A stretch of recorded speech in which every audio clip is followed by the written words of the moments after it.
Peace, family. Y'all know who it is. It's Bakari Lumumba back once again, the progenitor of LumumbaSpeaks.com, a Black empowerment initiative where we believe we could gain a competitive advantage by always betting on Black. Back once again with a dual stream with Beacon Network, the Pan African social media extraordinaire, the home of African centered news and information. And we have once again another provocative and evocative show tonight, part three of our series, Inside the Nation of Islam, Cult or Community. What comes first, being Muslim or African? If you're watching, family, make sure you hit the thumbs up button. Thumbs up, thumbs up, thumbs up. Make sure you hit the subscribe and notification bell. Once again, you're watching a dual stream, LumumbaSpeaks.com, a Black empowerment initiative where we believe you could gain a competitive advantage by always betting on Black. And of course, Beacon Network, the Pan African social media extraordinaire, the home of African centered news and information. The link is in the description. The link will be in the chat momentarily. Definitely want you all to tap in to be part of the conversation. Many of you may be aware of part one and two of course, our series, Emotev Hiru. Please and blessings, family. Hope you could tap in and be part of the conversation. Where, of course, we discuss one, of course, the Nation of Islam, the history of the Nation of Islam in part one, some of the nefarious issues that many may be unaware of. And then, of course, part two dealt with the, many would argue, quixotic teachings of the nation as well. So part three, we're asking the question where we're looking to discuss identity.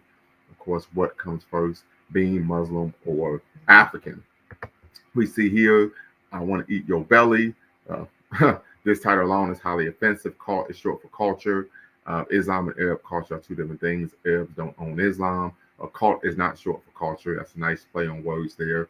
However, I think one of the issues we need to look at that even though Arabs do play a significant role in, of course, the codifying and collating of Islam even to this day. So even though they may be the numerical minority in terms of ethnicity, they are the preeminent group in terms of the brain trust regarding Islam. And we've gone over that on some previous, of course, on part one and two, citing the work of course, Dr. Malefic Santi and, of course, Dr. Ali Missouri, providing the family an African-centered critique of the Islamic faith, right? And so we've even done a show on, of course, are Abrahamic religions tantamount to menticide for African people.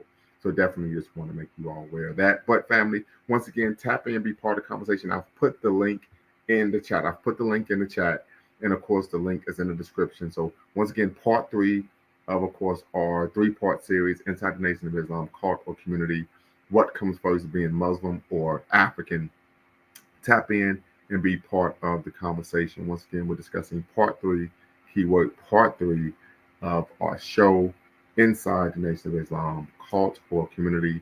What comes first, being Muslim or African, right? So definitely want you all to tap in and be part of the conversation. You're watching a dual stream, once again, with LumumbaSpeaks.com, a Black empowerment initiative where we believe that we can gain a competitive advantage by always betting on Black.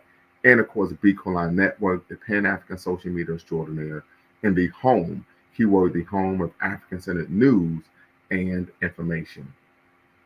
And information, we know it's a hump day, unfortunately, but we're halfway through the week. Also, want to make sure that we take some time to, express our condolences, to what took place and transpired in Georgia. I mean, many of you may be aware of the unfortunate shooting. Two students and two teachers were, of course, deleted at Alapache High School in Winder, Georgia. I think it's about 50 miles northeast of Atlanta, downtown Atlanta, 25 miles west of Athens, Georgia, the home of course, University of Georgia. The suspect was a student. Faces murder charges, was 14 years old. And this is fresh out the presses from the New York Times. At least 9 people were injured. A 14-year-old student opened fire at his Georgia high school on Wednesday, killing 2 students and 2 teachers before surrendering to school resource officers, according to the authorities, who said the suspect would be charged with murder.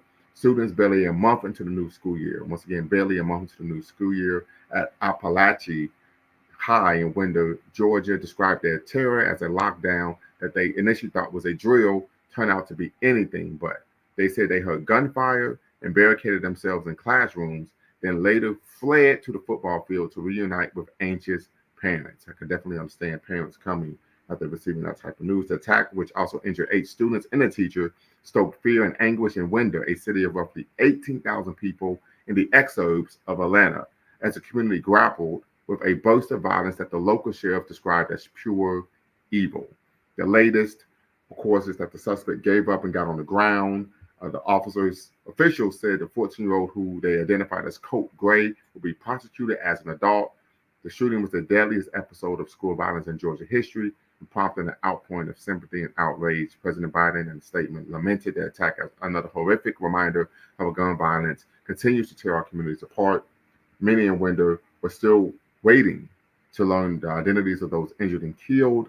The authorities have not yet named any victims, although they plan to provide an update later on Wednesday.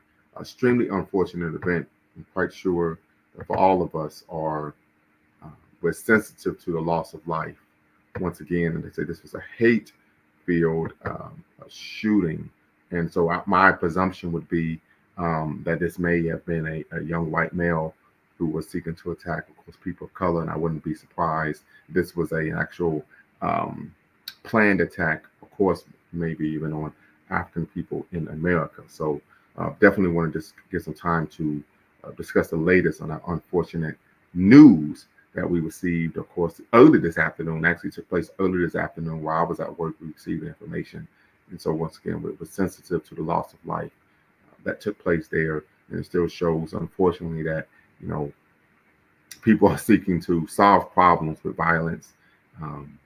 And I think this is also a reflection if, of course, the shooter, whose name purports to be someone who was of European descent, are coming to grips with the fact that they're soon will no longer be the dominant majority population group in America. So that, of course, is something that we want to definitely be conscious of, cognizant of, and ever vigilant that, we live in a violent society. We know this is the country.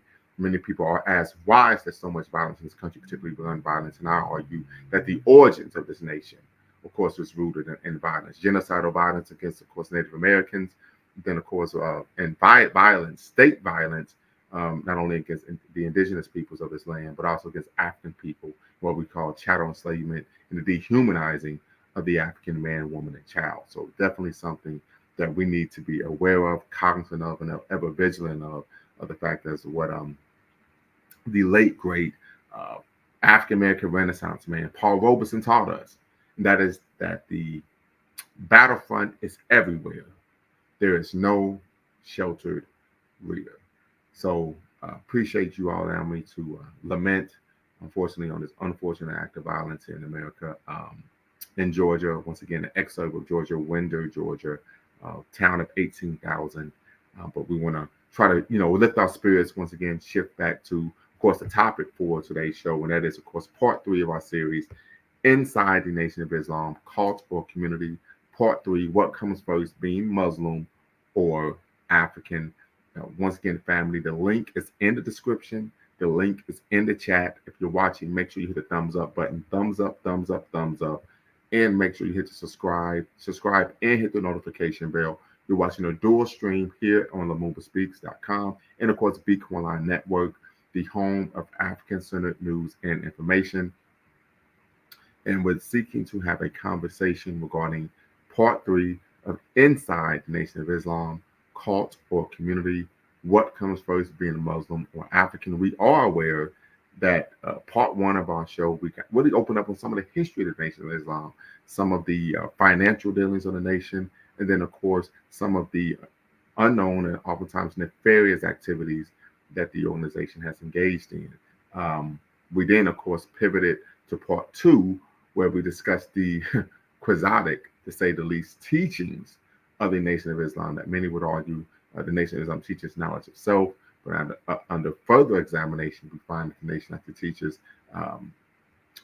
what could be called ahistorical narratives regarding Black history. And so here we are at part 3. which of course is asking the question, what comes first, being Muslim or being African? So definitely, family, we want you all to tap in, be part of the conversation this evening. Um, Once again, September 4th, 2024. So we are really flying through 2024, and we definitely want to do everything that we can in the way that we can to move forward in terms of creating a Pan Africanist frame of reference where wherever we are in the way that we can, we're working to improve not only the lives but also material conditions of African people. So once again, family, the link is in the chat. The link is in the chat. The link is in the description. So tap in, be part of the conversation. Once again, you do not have to use your actual name. You can use a pseudonym to be part of the conversation, and you don't have to cam up. I know Emotep Huru, you tapped in. Hope you could be part of the conversation. But once again, you do not have to use your actual name. You can use a pseudonym, and you do not have to cam up to be part of the conversation. So we're definitely looking forward to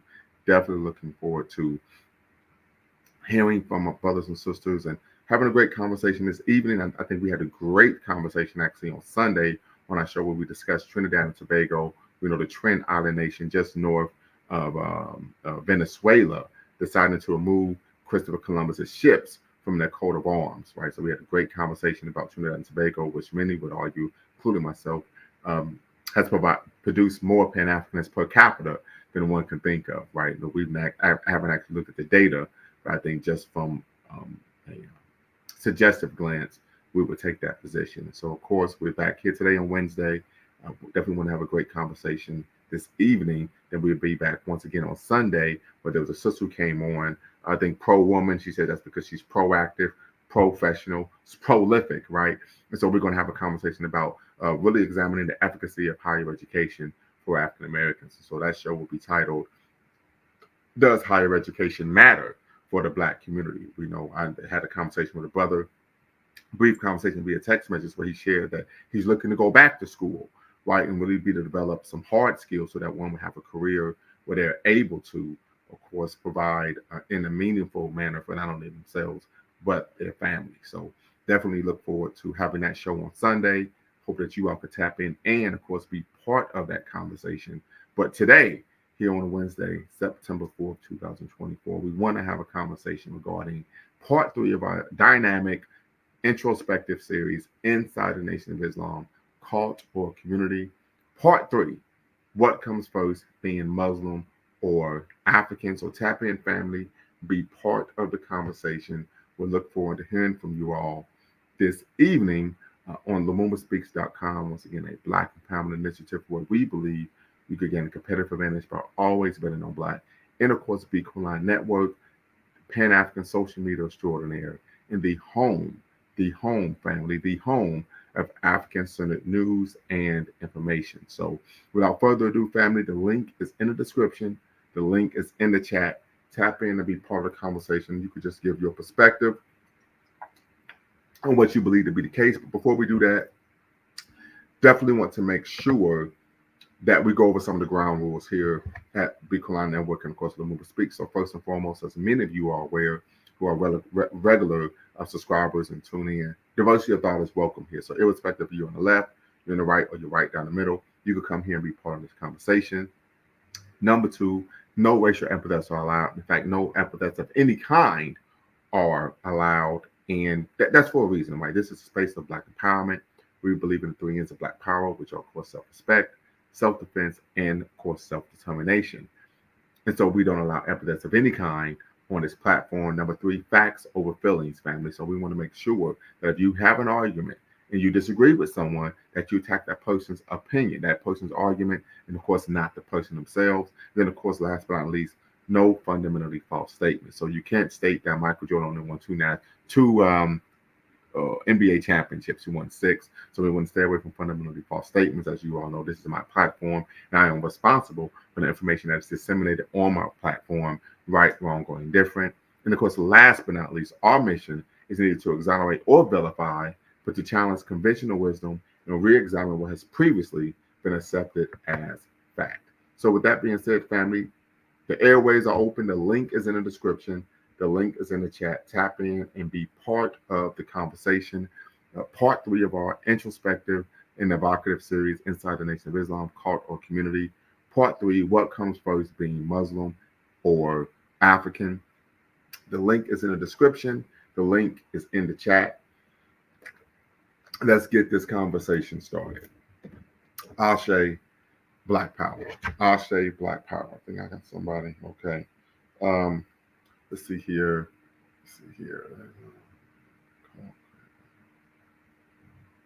Mm-hmm.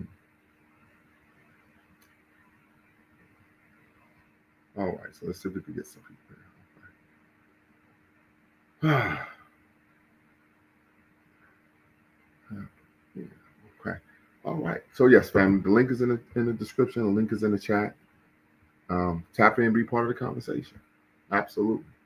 Absolutely. So definitely want to hear what people have to say. I know there's a brother who posted on another site talking about Islam is a cult created by terroristic, genocidal maniac, perpetuated by ignorant man with superiority complex and desire to dominate and abuse women.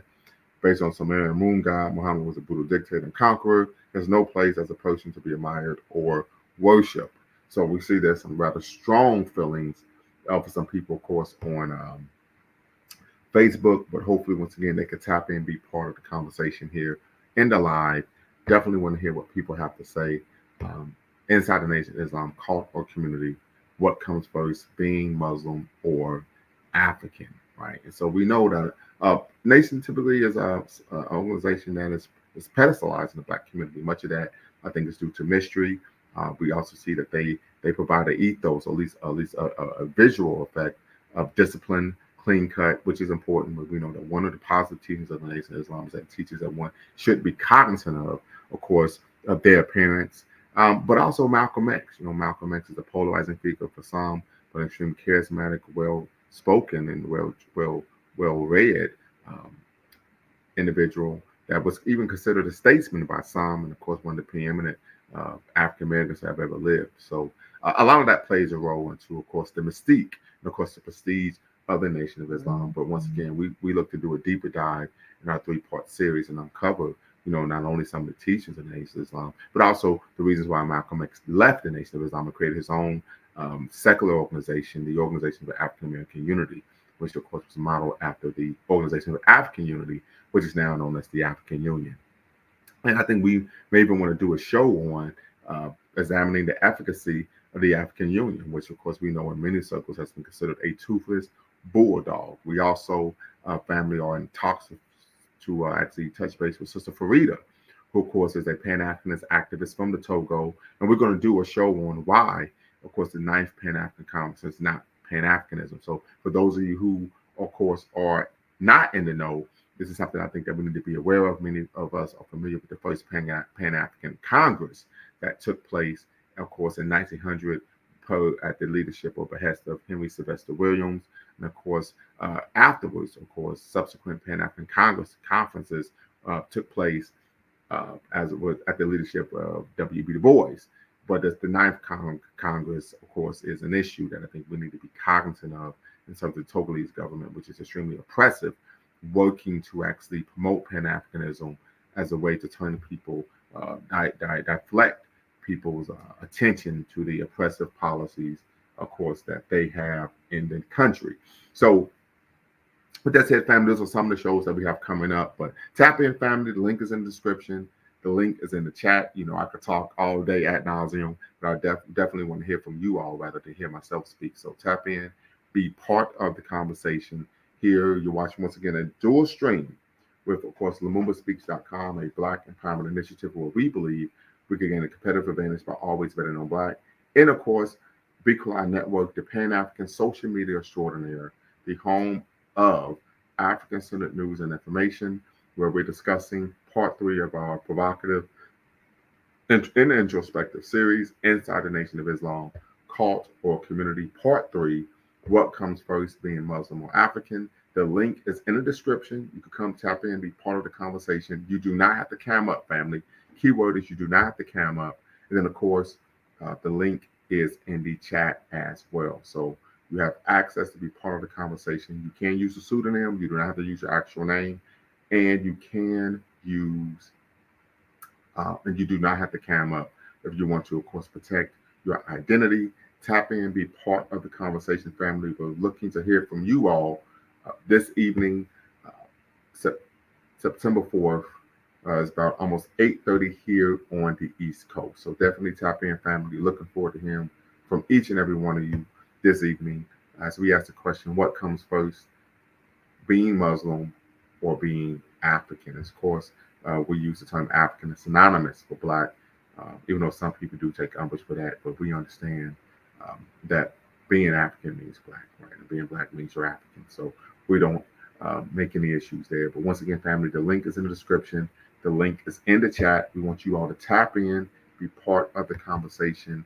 And of course, we're asking the question inside the Nation of Islam called the community, what comes first, being Muslim or being African? This, of course, is part 3 of the, of course, evocative and introspective series inside the Nation of Islam here at LamumaSpeaks.com and, of course, Speakline Network, the Pan-African social media extraordinaire. So I know many of you may be really settling in for the night. Um, work, children, of course, even make sure you got a dinner in. But and many of you may even be trying to make sense of course, the horrible news that we received earlier this afternoon from Georgia, right, an hour east of Georgia. There was unfortunately a horrific school shooting that took the lives of 2 students and 2 teachers and wounded 9 others, 8 students and 1 teacher, unfortunately. And so we definitely, want to make sure that our concerns, our hearts, and of course, uh, for many of you who do pray, prayers go out to the families, of course, who have been victimized by this census act of violence.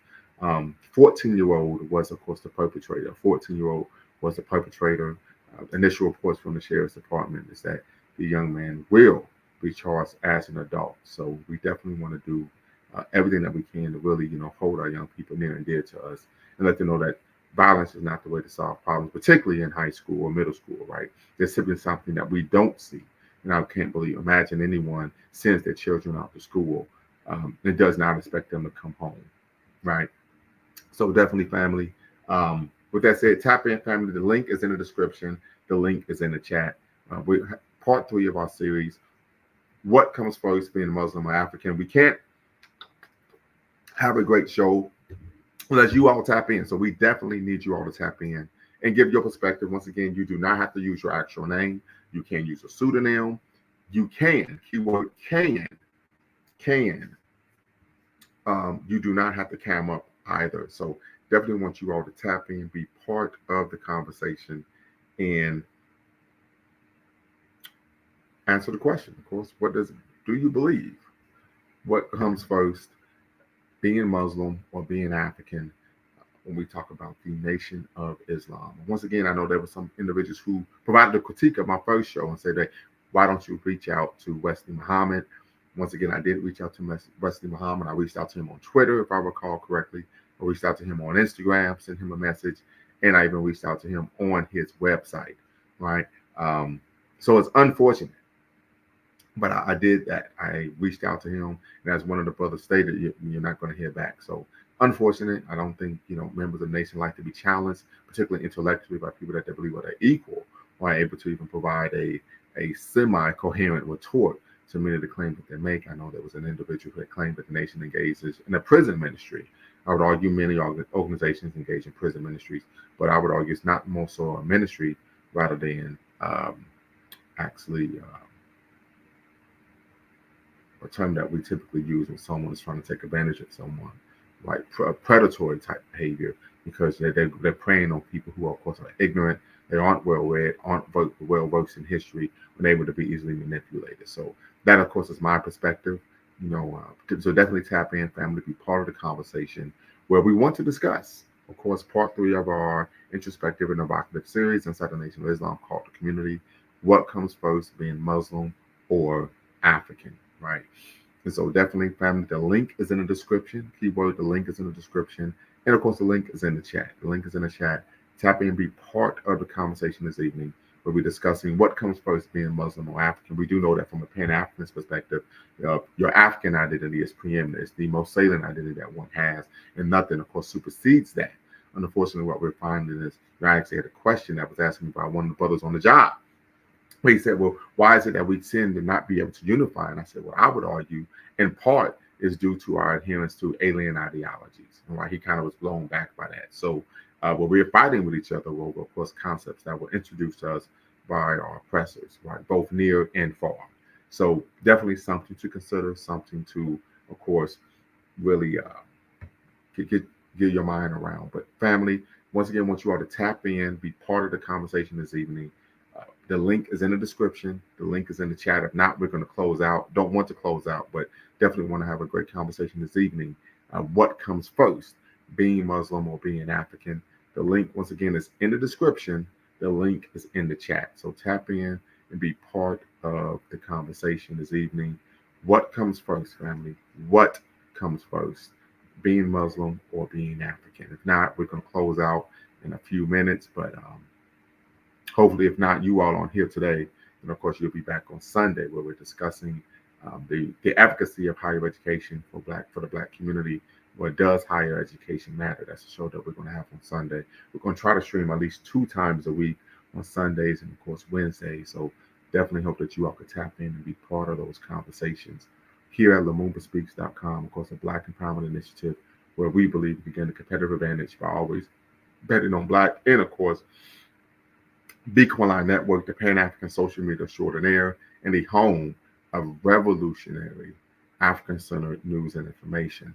I would give my opinion, I would argue, based on what I've read, right, from the Nation of Islam, the writings of course, Elijah Muhammad, where, of course, he has a very negative, very virulent anti-African impulse, where he's even stated that, I think it was in The Fall of America, that the only civilized people in Africa were Christians and Muslims, that in the Nation of Islam, what comes first is to be Muslim, not to be African. And we do know that the Nation of Islam took some heat when Umar Johnson stated, I believe on a radio broadcast or one of his numerous speaking engagements, the Nation of Islam was not about that life when it came to Pan-Africanism. Of course, the nation tried to rebrand, where for about maybe a 6-week period, they decided to, of course, adorn many of their podiums with, of course, red, black, and green flags. But of course, that was temporary. That was a temporary hiatus from their normal way of doing things. So once again, family, the link is in the description. The link is in the description. The link is in the chat. Tap in, be part of the conversation. You do not have to cam up. You do not, keyword, you do not have to use your actual name. You can use a pseudonym. And let's close out this 3-part series the right way by, of course, answering the question, your opinion, what comes first?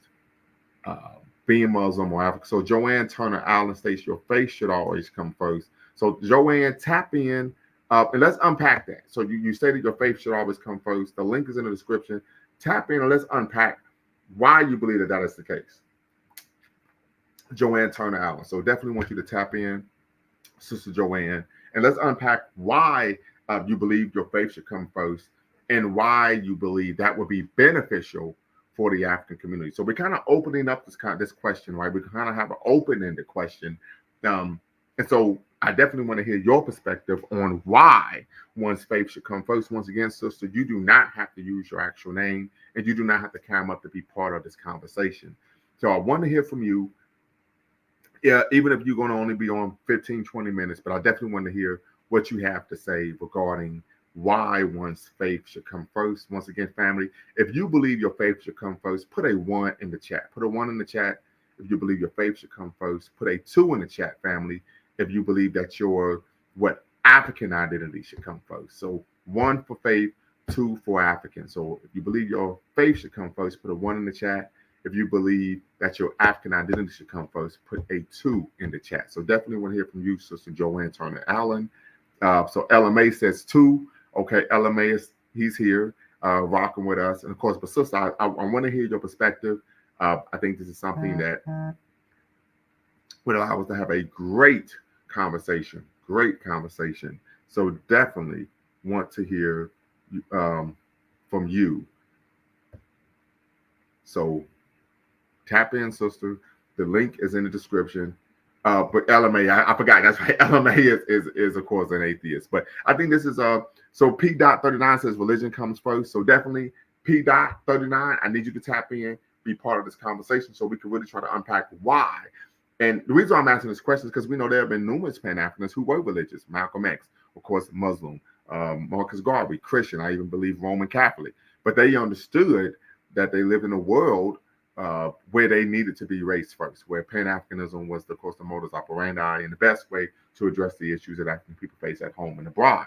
And so that's why I want to have this conversation, right? So tap in, be part of the conversation, and discuss Sister Joanne Turner Allen and, of course, P.39, why one's faith, why one's religion should supersede one's racial or ethnic identity. So definitely, once again, tap in, be part of the conversation. I need to hear from you all. I need to hear from you all. Could be a great conversation. Tap in and be part of the of the combo. I'm sorry. Tap in and be part of the combo. So definitely want to hear from you all. Definitely.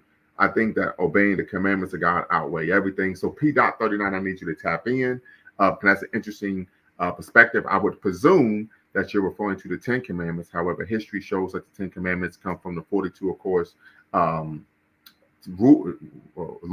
of Ma'at, of course, which was a moral code in ancient Egypt. So the concept and idea of these concepts or commandments coming from God is, of course, mythological and not, of course, rooted in actual history. So, okay, very good. Says, you're Muslim. So once again, tap in, be part of the conversation, and let's unpack why faith or religion should supersede one's, of course, racial or ethnic, or of course, in this case, African identity, right? We need to understand that. We know we've had some conversations before when we did a show on the African-centered critique for Abrahamic religions, that unfortunately what we tend to find is brothers and sisters who are adherents practitioners of Islam would then justify the genocidal wars of aggression against African people simply because African people at the time were Muslims. And so definitely want to have a conversation there, right? So definitely want you to tap in and be part of the convo. Once again, Sister Joanne Turner Allen, need you to tap in, need you to tap in, need you to tap in. I mean, you started this off, and so we want to have a great conversation this evening. And so once again, you do not have to cam up, and you do not have to use your actual name. You can use a pseudonym, but definitely want to hear from you regarding why. The key word is why you believe your faith should always come first. Many would argue that that's one of the major issues in the Black community, particularly the individuals who are practitioners of these Abrahamic religions go through a process of self-abnegation where they're distancing themselves from their own history, heritage, and culture to so-called get closer to God. And so this, of course, can open up a Pandora's box, but we want to have a great conversation this evening. So definitely tap in, family. If you're watching, make sure you hit the like and subscribe button, thumbs up, thumbs up, thumbs up, as well as the notification bell. You're watching, of course, a dual stream this evening on YouTube, LumumbaSpeaks.com, a Black empowerment initiative where we believe we can gain a competitive advantage for always better known Black. And of course, Beacon Line Network, the Pan-African social media extraordinaire, the home of course, African-centered news and information. P.39 says, in Islam, there is no race. Muslims believe Allah spread mankind in all parts of the earth so that we can know each other, no colors better than the other. Well, that's rather interesting, P.39, but what we find is there's a virulent history of anti-Blackness in Islam since its inception, right? So we know that is the narrative that's spread, but there is a long history of anti-Blackness in Islam, ranging from the inception, of course, of the religion. One of the greatest examples is that, of course, Bilal, of course, who was the first caller of prayer, of course, was Prophet Muhammad's slave. Of course, many would argue that even Islam is in some aspects more anti-Black than Christianity because, of course, Jesus the Christ, as he was known or called by, of course, Christians all over the world, did not have a Black slave. So once again, I think you're conflating a narrative with actual history. Once again, there is a long and virulent history of Islam, anti-Blackness in Islam, even the concept of the Abid. Okay, Abid, of course, which of course is used towards Black people in the Islamic world, and of course means slave. And so we see that there's still been, of course, matter of fact, many scholars even argue that the concept of chattel enslavement, of course, this concept of the dehumanization of African people, of course, began with the Arab enslavement of African people. Now, this was something that Arab Muslims taught to Europeans, right? And there is a large amount of historical data to actually substantiate that claim. So once again, something to be cognizant of. But you said mothers are perfect. No one says anyone has to be perfect. We're just simply addressing anti-blackness in the Islamic faith. And of course, we don't want to be Muslim apologists, right? So LMA says, I wonder if Black people understood how their ancestors came in contact with these religions, but that changed their opinion on which should come first. That's something, I actually had a conversation. Well, once again, P.39 need you to tap in and be part of the conversation, because what we're referring to, of course, is chattel enslavement, right? We're talking about chattel enslavement, and we're talking about anti-Blackness in the Islamic faith. So I think you're moving the goalpost here, right? We're talking about anti-Blackness. We find in the Islamic enslavement of African people, Black women, unfortunately, were enslaved for the mere purpose of being concubines. We know that African slaves were paid, they paid less money for African slaves. We know that African slaves were forced to work more labor intensive jobs. We know Black men were made eunuchs, right? All of this as a dehumanizing apparatus, right? And so once again, we talk about anti-Blackness in the Islamic faith. Many people are unaware of these things, and so many would argue that you're simply an enemy of Allah, right? And that you are a hater of course, Prophet Muhammad. But no, this is just actual history that's verifiable. In fact, when we look at the history of the enslavement of African people by non-African people, the basis for that enslavement was because we were not practitioners of an Abrahamic faith. We were not what was called, of course, from an Abrahamic standpoint, people of the book, right? So that is something to, of course, consider. We discuss some of the apocryphal claims in Abrahamic faiths in terms of Abraham being the first to practice monotheism and believe in one God. That is something that's ahistorical. We know historically that the first person that we know of to be a practitioner of monotheism was Pharaoh Akhenaten. We know Pharaoh Akhenaten was a Black man. His mother was Queen Tiye of Nubia. And so, yes, we even find, in Imhotep Haru, that, of course, Prophet Muhammad did make very anti-Black comments about African people, right? And this is, I believe, in the Hadith, right? And we did a show, once again, on anti-Blackness and the Abrahamic faiths, particularly Islam. And when this was something that was discussed, we actually even have the Hadith behind it. We reported out and read it for ourselves. So this may be an issue where you may be a bit ignorant, of course, on the history of the faith. So, but once again, family, you all are watching, you all are dialoguing in the chat. Greatly appreciate that. But let's bring the dialogue, of course, to the channel, to the show. So once again, family, I'm going to put the link in the chat, and then, of course, you all can tap in, be part of the conversation. You do not have to cam up. Keyword, you do not have to cam up. And, of course, you can use a pseudonym to protect your identity. So tap in, family. And if you're watching, make sure you hit the subscribe and the like button on both channels, of course, LumumbaSpeaks.com and Beacon Network. Thumbs up, thumbs up, thumbs up. Subscribe and hit the notification bell for future updates and videos. You're watching part 3 of our introspective and evocative series, Inside the Nation of Islam, Cult or Community. Part 3, what comes first, being Muslim or African? So the link is in the description, family. The link is in the chat. Tap in, be part of the conversation this evening. If not, we're going to have to check out. Don't want to do that. So definitely, please, if you can, what hadith and who narrated the hadith against Black people? The best witness is the one who shows his proofs. Many of the hadiths were written by his last wife, his youngest wife. I think it's Aisha was her name. Of course, he married her when she was about 6 or 7, then consummated the marriage when she was 9, according to the hadith. And I think that in itself is extremely problematic. And from a modern standpoint, that would be considered pedophilia. But yes, so that is the situation there. But once again, family, if you haven't read the hadith, this is even something that you could Google. You could Google it, and then, of course, it'll take you straight to the number, and you could read it for yourself. So there's even, I think there was a brother who tapped in, Brother Daniel Omawala, that talked about, I think it's in chapter 6 of the Quran, where it talks about that people with Black faces would go to hell, right? And so we actually read that live, of course, on the live, right? And so if you want to go back and review part 2 of our series, you would be able to find that information on the live. We don't want to, of course, rehash things that we've already covered. But once again, brother, you may be unfortunately misinformed. So once again, family, tap in. The link is in the description. The link is in the chat. This is part 3 of our series, and we're just asking the question: what comes first, being Muslim or being African? Um, so yeah, just tap in, be part of the conversation. I'm gonna see if I can grab my copy of the. Oh, here we go.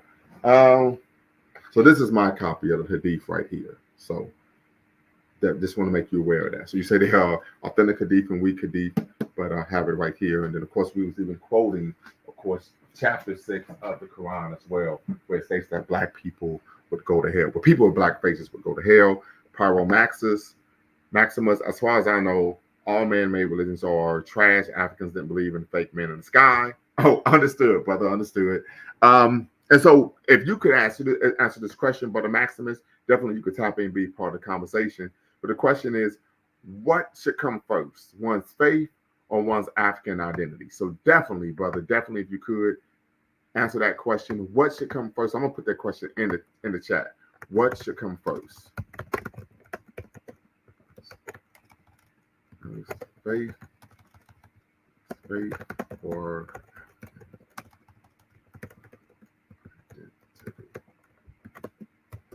right. So the question is in the chat, family. What should come first, faith or African identity? So that's the question that we're putting out there, family. Definitely want to hear from you all. Let us know what you think. What should come first, faith or African identity? So tap in to be part of the conversation. Mr. Sandman is here. What's the word, brother? Hey, what's the word? Yeah. Yeah, so the hello, can you hear me? Hello? Mr. Sandman, go right ahead, Mr. Sandman. Oh, okay, yeah. My bad. Yeah, so the question today is what comes first, either being a Muslim or being African? Yes, so, but we've even expanded it to what should come first, one's faith or one's African identity. Wow, yeah, that's a hard question to answer because they say like if you're truly devoted to a God that the God is supposed to come before everything, you know. Yes, But sir. if you don't believe in God, then I guess you would choose, your being African if you're, of African descent. Right, But but we find Africans who do believe in God, but they still would what their African identity came first. We think of one Martin Delaney, we could think of one Marcus Garvey, Malcolm X, right, so on and so forth. So we see that has not been an inhibitor of individuals who hold being African dear. well, I think maybe what's the issue with some of these Abrahamic religion is a lot of the pictures that are attributed to the leaders of those religions are like people of a different race. So, Yes, like, sir. say if you wanted to be a follower of Muhammad in Islam, and you made Muhammad a African man, would you say you're being African first if you followed Islam? If Muhammad was considered black? But now you're just falsifying history, so that makes it even worse, right? Because now instead of actually, and we find this even with a lot of people who are black people who are Christians, where they just falsify history. So we're just going to say, okay, Mr. Wright, you're in. You don't have to cam up. You could turn your camera off. Um, but yeah, they would just falsify history and then say, oh, hey, guess what? Muhammad is black, Jesus is black. So it's something, of course, to be cognizant of. Zongo Native, I see you're tapping in, brother. What's the word? Greetings to you, humble state. Me? Yes, sir. Mr. Wright, what's the word? Talk to me. Hey, fellas, how y'all doing? Doing quite all right. What What's is up? the discussion about tonight? Yeah, so we opened up a little bit, and the question is, what should come first, one's religious faith or one's African identity? Okay, very good, very good. So I would say I had to like join the stream just to support the show, right? Because I heard you like saying like you wanted people to give their perspective, right? So I would say like it kind of like really like depends on the environment, right? Let's say like someone like me growing up in Ghana, whereby the environment, everybody's the race is homogenous. So like the race do not really hold much prominence within that environment. What really holds much prominence is really like your faith, your values, and what you really uphold, right? And this is why like if you go to certain communities within uh something like the West African I mean, I would say like communities, right? You have seen a situation whereby the faith has united or brought like different tribes or different groups. Well, hold on, real quick. We use the term ethnic groups here at Lumumba Speaks. Yeah, that's what I said. Did I say tribe or ethnic Yes, group? you said tribe. Yes. Oh, I meant to say like ethnic groups, right? What the faith has united different ethnic groups regardless of their ethnic affiliation. So there has been some sort of like benefit that the faith has brought to those communities within the region where they find themselves. I mean, Well, so however, let me ask you this question. Well, let me ask, so they were united to do what? I mean, they were under the same banner. They coexisted together and they practiced the same faith together. I mean, they Right, recognize, right. But I'm saying to do what? To practice the faith, yeah, to or practice, to yeah, actually do what? to practice the faith, pretty much. Well, but that is of no benefit to African people, because, and I'm gonna tell you why.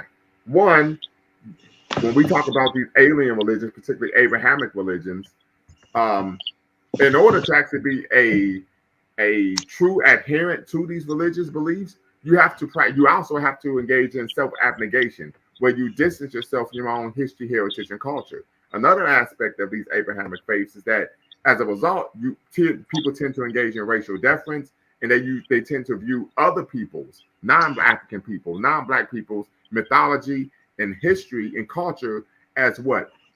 Preeminent and closer to God than their own. So it actually is a rather extremely self-hating apparatus.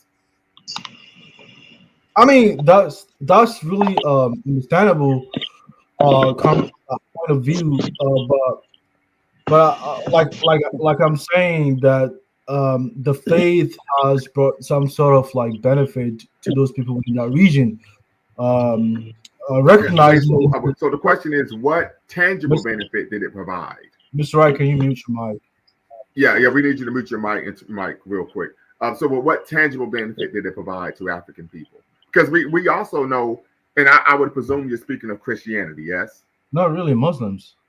Okay, right. Yeah. So, what tangible benefit did it provide? Because we're seeing the issues that Islam has in Africa, particularly in terms of Islamic extremism.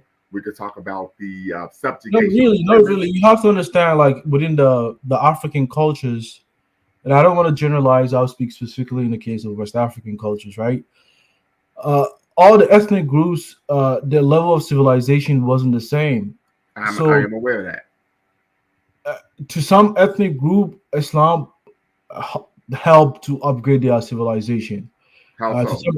some ethnic group, it helped brought some writing system into their cultures. Like you can look at a culture like the Hausa people, like the one of like the House of most Fulani. And they uh, were writing in what? Arabic no or their own language? no the Hausa. They're the one of the most the populous ethnic group in West Africa, right? Mm-hmm. And the earliest writing system was written. They use the Arabic letters. I don't know the Arabic language, the letters, just like modern English use like the Latin letters to write their language. They use the same Arabic letters to write their language. It's not just only the Hausa people, even the Turkish people. Well, The we're talking about Africa. We're not talking about Turkey. We're talking about African people. Yeah, I'm just I'm not trying to like deflect, but I'm just saying like if you kind of like look at it in a very objective way, you can also argue that the faith also brought some sort of benefit to those cultures. And I do recognize the fact that the faith will force. I would say will require you to kind of like expurgate certain cultures within your ethnic group that do not align with the faith and retain the ones that aligns So, with the so faith. it creates division in the community. I mean, the ones who wouldn't agree with that ultimately Yeah, that's exactly. It creates division. This is an division. alien religion that came from outside, right? We've gone over this. So hold on, wait. We've done several shows on this on my platform. We did a show on the African critique of Islam. We did 2 shows on an African critique of Abrahamic religions as a promote menticide in the African community, right? And we've been there the two part. This is the 3rd part series on Inside the Nation of Islam. And so we've even used African-centered scholars, African-centered scholarship to have an African-centered critique of Islam. And that we find that one of the issues is that it's incongruent with the culture. We talked about the concept of female subjugation. We talked about the concept that in traditional African cultures, one uses alcohol not only for weddings, but also point of libation. Alcohol in Islam is considered haram. We know in traditional African societies, you can have as many wives as you can actually care for. And Islam limits it to what? 4. So there are a number of issues, right? The fact that, you have to not only pray in Islam, but even there's an expectation, pray in Arabic, but even write in Arabic. So when you're pedestalizing another language. No, not necessarily writing Arabic. No. It's not writing Arabic. It's using Arabic letters to write your own language. Okay. Well, that in itself is even problematic. It's not problematic. It's no different from using Latin letters to write English language. Because it's problematic if most modern languages. Hold on, wait. You can't overtalk me. Right? The issue is if you're learning someone else's letter system before your own. That is the issue. But I'm saying most modern languages now are using Latin letters to write their language, including the English language itself. Yes, but what I'm saying, once again, we'll be very clear, then we're going to bring Mr. Wright in, is that if you're using someone else's, right, alphabet to write your language, many scholars, including Ngugi wa Thiong'o, right, who of course wrote the book on decolonizing the African mind, which I would argue is an African a version of Dr. Carter G. Woodson's The Miseducation of the Negro, makes the same argument, right? Yeah, the same thing will also be argued for French, English, and several other languages too. Because this is problematic. Because even currently, the Hausa language is no longer using the Arabic letters; it's using the Latin letters to write their language now. I understand that. So we're gonna turn it over to Mr. Wright. Yeah. Can you hear me? Yes, we can. Okay. One of the things you stood out that I thought was a great point was when you made the reference to decolonizing the African mind. Yes, sir. And you mentioned before about the 3 Abrahamic religions and its relationship with African people globally throughout history. I think, placing religion above your African identity is very problematic, because, religion was used on Black people globally, right? Obviously to colonize us and to exploit us. Yes, sir. When, the Europeans showed up on the African continent, they gave us the Bible and they took the power. And we all know what happened in the Americas in terms of Christianity and Catholicism.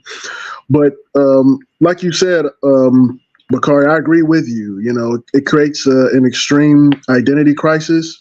We start to have an inferiority complex. We start to develop an inferiority complex with a group of people that are telling us what to believe in that has nothing to do with us. Right. As an African people. Very quickly, I don't mean to cut you off because you are cooking, but P.39, you're commenting in the comments. That's great.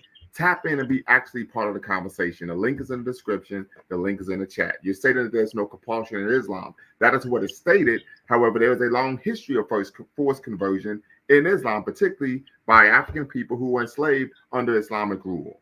So yes, that is a claim, but that is not congruent. That is adverse to the actual history. Okay. So go. I'm Yeah. sorry once again, Mr. Wright, but go right ahead. Oh, that's okay. I like to make one other point as well. If you look at the three Abrahamic religions, and just about any religion worldwide is considered to be an institution. Am I right? Um, and when you look at it from an institution perspective, their whole goal is to obtain money, wealth, and power.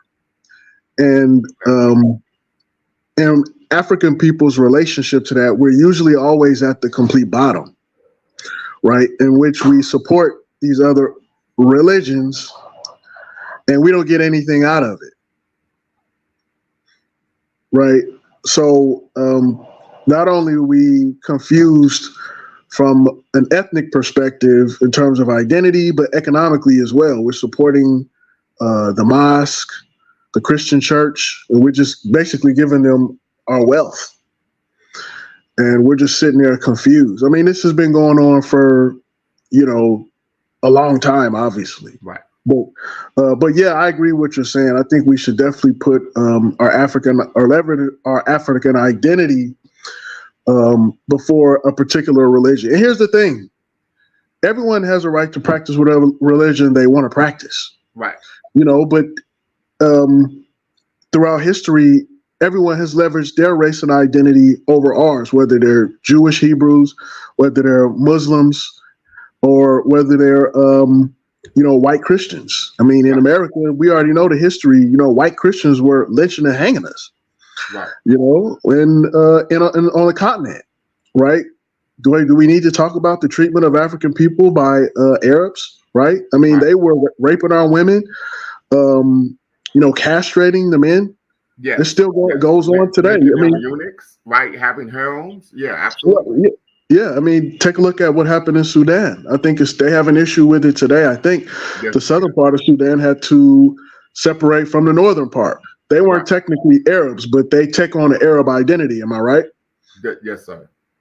And you take a look. I mean, that's a great example. But the same thing. Hold on, very quickly. That is a great example when you talk about the identity dysphoria that oftentimes these Abrahamic faiths create. Right. And one last example I would say would be obviously in the Americas with blacks in the Caribbean, North America, South America, whether it's Protestant Christianity or Roman Catholicism, we tend to wind up at the very end of the spectrum where they usually create a racial caste system. Now, we believe in their religion, worship their God, but we the one that have an identity crisis and wind up at the complete bottom of the racial spectrum, where they put themselves at the complete top. Anything white is right, mixed in the middle, black at the bottom. Now, you have to ask yourself, as an African person, why would you want to support a religion that puts you at the complete bottom? Great question. Go ahead, Zongo Native. Yeah, I mean, in the case of Sudan, this is very it's very understandable, right? That if a superior culture comes within your the confines of your community, I mean, there's a likelihood that they will definitely have dominant influence over. So why would you say superior culture? I mean, because when I say a spirit culture, because it is the culture that moved from its jurisdiction to come into your region and have influence over the region. Like that doesn't make it superior. I mean, as opposed to otherwise, right? Superior is extremely subjective. I mean, I'm speaking from that context. Actually, I mean, a culture that has that was able to just migrate within his jurisdiction and have to come to your region and even have influence in that region. I mean, that to me seems like has something like a superiority to me, right? I mean, the same thing applies to English and Western civilization as well, right? I mean, I will lump them all together, right? But I'm not saying that the religion coming within the African societies does not have any disadvantages. There's a lot of disadvantages. Obviously, before the religion was able to have a foothold within the culture or the community, it came with violence actually, and over time, that's how it was able to gain stability within that region, right? I mean, but over time, many people were able to use the religion to promote unity, right? And I was gonna like make another Well, yeah, they point. promoted unity against people who weren't practitioners of their religion. For example, if we talk about, in Islamic society, what we found was that the Muslims actually were running it was that they were engaging in religious gangsterism, where they were making people who weren't Muslim pay higher taxes, paying for Yes, protection. It was yes, a racket. It was called extortion. yes. I mean, you have to. That's nothing to be proud of, and nothing that we should support as African people. Where simply because you don't practice my religion, guess what? Now we're going to extort you. But I would say like that version of Islam did not, because that's what's like when I'm speaking. I'm not speaking entirety. I'm just speaking just from a West African context, right? I mean, West Africans do practice Islam, but they didn't get a chance to actually practice the religion in the full sense. If I mean, I would say like maybe Nigeria, Sokoto area where like they actually had a like caliphate over there, and other areas like maybe Senegal, Mali, So, and so those what kind. do you mean by in its full sense?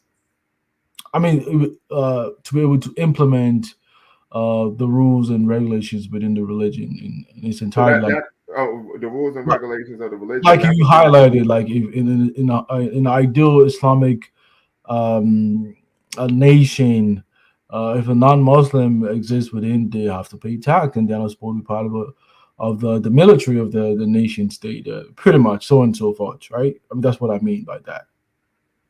I see. Yeah, Mr. Sandman, go right ahead. I was actually gonna make a different like saying like, however, if you live in society that is heterogeneous, right?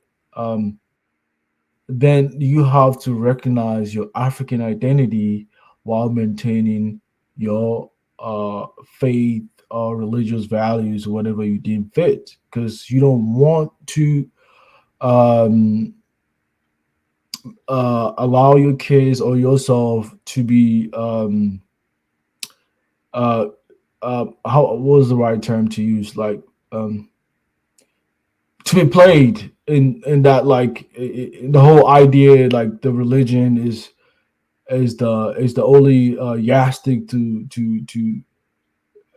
guide you or navigating within that environment. In a heterogeneous society, you have to recognize who you are and while maintaining your faith. So I Well, think but that's not what we're saying. We're actually seeing a long history of African people what actually engaging in identity dysphoria, where they're losing their African identity and taking on an Arab-centered identity or a Christian-centered identity. For example, in many parts of Africa, you can't even be a good Christian or Muslim unless you take on an Arab or Christian name.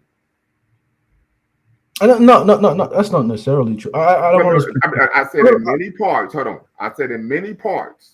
I mean, I just came from Ghana for crying out loud. Yeah, but I don't. That is I a don't want to reality. speak for like because I don't know much about Christianity. But I mean, the same thing applies to colonization too. Because a lot of like because No, I no, come no, from. no, no, no. We're not going to do that. So you're trying to move the goalpost. No, no, I'm not. I'm not trying No, to like. no, no, no. Zongo, you can't overtalk me. We're talking about religion. We're talking about faith. We're not talking about colonization. We've done shows on that. We just did a show touching on the history of colonization on Sunday. We're talking about faith. Yeah, I mean, okay. Let me give you an example in the case of Islam because I don't know much about Christianity, right? But in the case of Islam, for instance, right, the names um, that is somehow affiliated with gods, like that's used to practice because you have to the like the, the the Islamic religion, the God of Islamic religion is a very jealous God. He wants you to pray to him alone. So like Islam getting the opportunity to come into the cultures of like West Africa, like the religion instructs you to do away with names that is affiliated with your existing traditional gods And and that and that is problematic. yeah. That However, once again, it's a problem. No, It goes to what I just stated. I just talked about what in terms of identity dysphoria. yes, yes. You just made my point. I'm not trying to like make it stand. I'm just saying. I'm just trying No, to. I already understand. I already know. That's why I'm doing a show on it. I don't talk I'm about just stuff I don't know highlighting the about. merits and the demerits. Like that's all I'm just saying. I'm just trying to say like, oh, this is where I stand or something like that, right? No, and what I'm saying is from a African-centered frame of reference that is problematic when you have to give up your African name to take on an Arab name that is considered Islamic. That's a problem. Yeah, but I'm also pointing out that if your name does not conflict with the tenets of the religion, then you have no choice. You have no reason in just adopting the religious name. You can still maintain your own name. Right, but once again, this is the point Mhm. that I'm making. Is the fact that the religion now was able to decide if your name was okay or not. No, our name is Yeah. okay because we're African. African names are okay, irrespective of what any religion says. Yeah, I'm giving No, like no, no, no, the no, no, no, no, no, no, no. You keep trying to overtalk me. You can't overtalk me on the platform and turn my camera back on. An African name is fine, irrespective of what any religion says, but irrespective of what reason the religion gives. That's the point I'm making.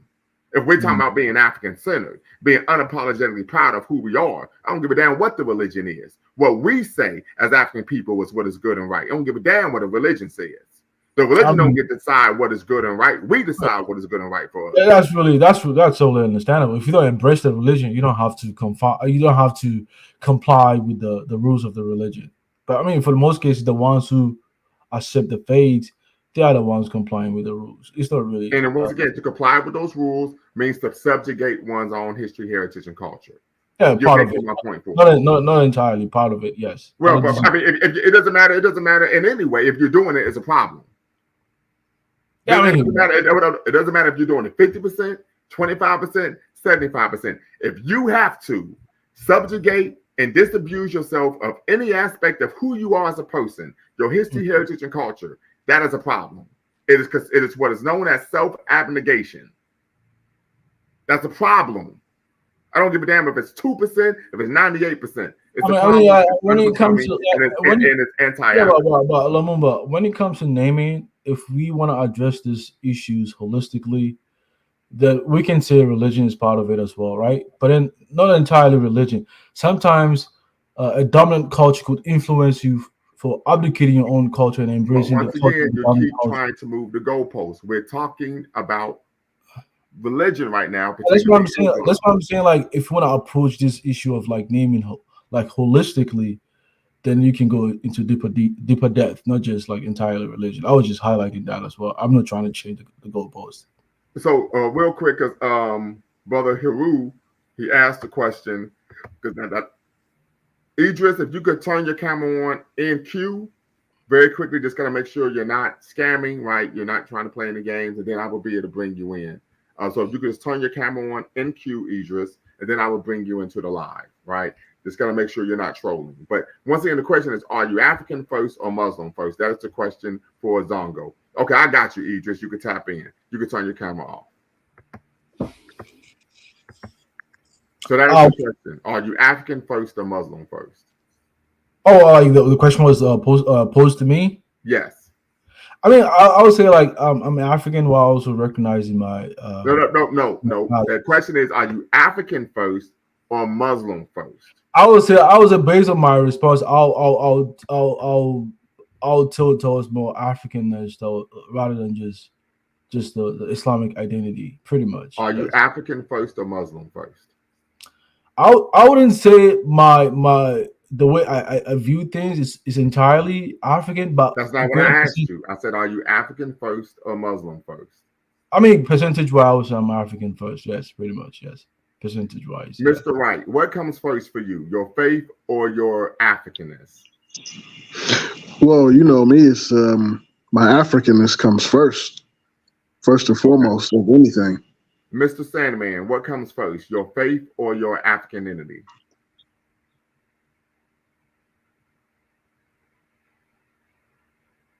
Mr. Sandman.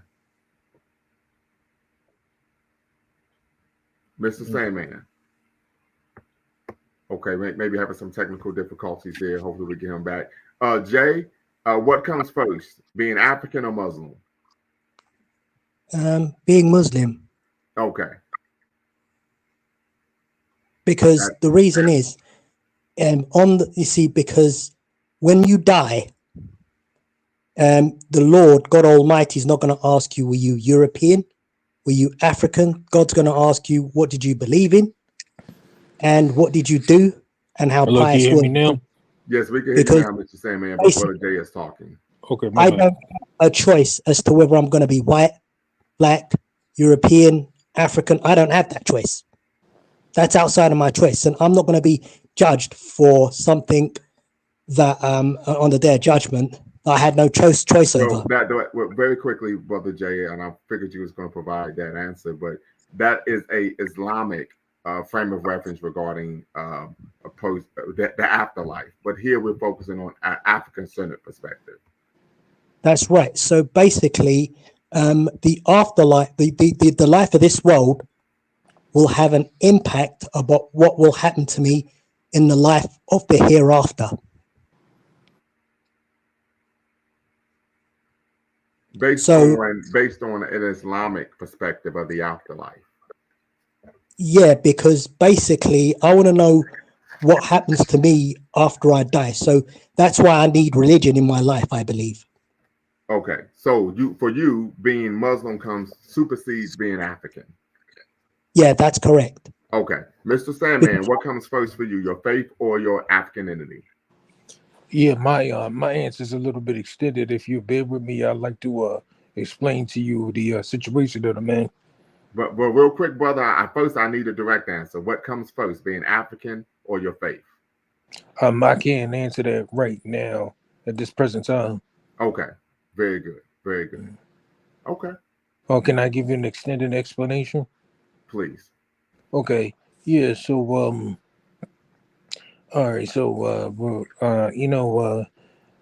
I've been believing that in the Holy Bible and Christianity and reading the Bible, and I really thought that was the way to go for a long time, because whenever I went through some hardships in life, I could lean on the Holy Bible or the scriptures, and it would give me some guidance, or I felt like it gave me some guidance.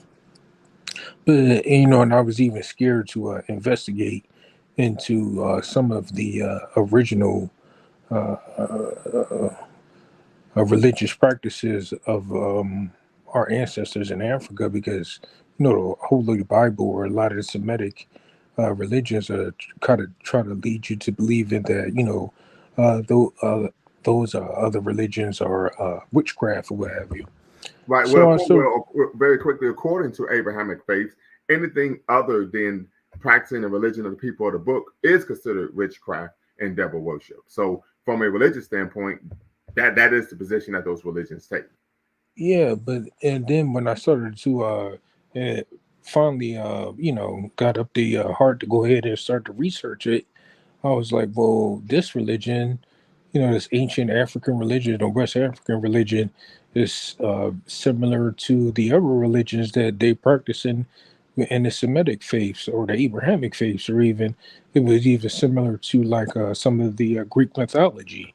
And Right. I Very quickly, Sister Asada Muhammad, you said you're a Muslim, but you're African first. I definitely need you to tap in and come be part of the conversation. So tap in, be part of the conversation, so we could get your perspective on that. Even though you are Muslim, you are African first. And then we back to you, brother Sandman, and then we're going to, of course, bring Brother Maximus' question in here regarding if it's a war, what side are you on? Go right ahead, Mr. Sandman. Yeah, so basically, I believe that there is a God.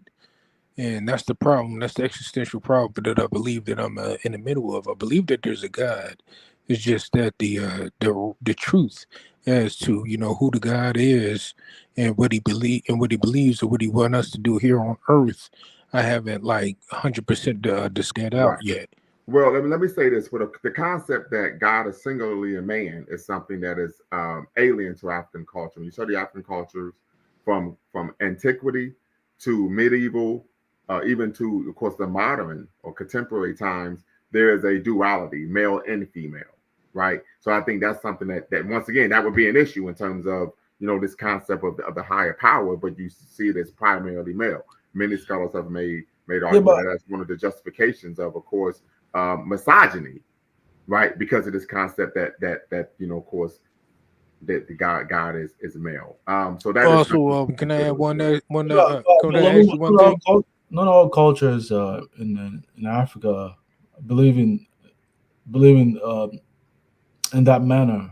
You know, In terms of duality, yeah, it's duality. I don't think even the Hausa culture, because a lot of people don't really understand like the indigenous Hausa culture. They even like the way their spirituality is more like similar to animalism or something like that. yeah, animism. Yes, I'm familiar with animism, where there's a belief Yeah, that God or the divine is in all living things. yeah, But in yeah, terms of when we look at particularly in terms of traditional West African religious beliefs, it, medieval and even classical, there was a belief in duality in terms of there being male and female deities. yeah. I mean, some cultures, not all of them. That's what I was just saying. So go I'm right just Also, I ahead. wanted to ask you Africa is a huge continent, and Yes, I know that we that live over here in the Americas, we're the descendants of the West Africans, yes, but West and the Central East Africa. Yes. West and Central Africa, but the East Africans, from my understanding, a lot of their practices when you're talking about like indigenous religions that they practice was uh, more Semitic, and I don't believe it. Their Semitic faiths weren't introduced by Arab people. Well, you actually, well, it depends, right? So when we talk about Ethiopia, right? If I don't know if anyone's ever read the Kimber and the Goss, but it's very clear that Christianity was introduced to Ethiopia by, of course, Semites, right? If you talk about East Africa, right, and particularly with Swahili speakers, and then of course the proliferation and predominance of Islam in East Africa, that of course came from what Semites via trade along the Indian Ocean. So that is the case. Oh, it is. So, what Yes. was their religion prior to being introduced to those Semitic Well, once again, faiths? in some nations, or you actually had like a state religion. Like in Dahomey, the state religion was what, voodoo. But oftentimes it was just considered a spiritual way of being in which people, our ancestors respected all living things because of the belief that the divine was in all living things. So we see this concept of the respect for nature, right? Which some people call being green. Like I remember when that whole concept of being green came out, many argue, well, they're just trying to be African or take an African-centered approach to respecting, of course, the land. Right, and then in some Vadun cultures, right, or the Vadun religion, sometimes they I don't know if this is true, but do they worship snakes? I'm sorry. Do they worship snakes in Vadun culture? Well, I mean, the snake was like one of the predominant symbols, right? If I remember correctly, now I have to go back because it's been a little while since I've reviewed the literature. That I think if you and in Dahomey, the Dahomean flag had a snake on the flag, right? So the snake was a predominant symbol in Dahomey culture, just like how the bald eagle is predominant here in America. Well, the reason why I brought that up is because in the Holy Bible, released in the Old Testament, they state that it was a serpent that led, Eve to Right, but that's Jewish mythology. right. So how is it? How did they come about? Whereas though they're so juxtaposition of themselves I in I indigenous African positions. I couldn't tell you, but once again, we're talking about Jewish mythology from over 2,000 years ago, and then we're talking about an African nation state from what, the 1700s, right? So once again, there's no connection there. That is what I would just argue is a coincidence. But once again, you have to understand that the story of the snake and the serpent in the Bible is Jewish mythology. It has nothing to do with African people. Okay, and then well, what about ancient Egypt and the Nubians that were in ancient Egypt? What was their religion? Well, what I do know is that the preeminent religion in ancient Kemet was Ma'at. The moral code was considered the moral code in ancient Egypt. Many theologians would argue, have argued, that Ma'at was the highest form of religion the world has ever known. Okay, and did those people worship? What did those people worship? Well, once again, what I can tell you is that the preeminent, predominant, or the state religion in ancient Kemet was Ma'at. Oh, okay.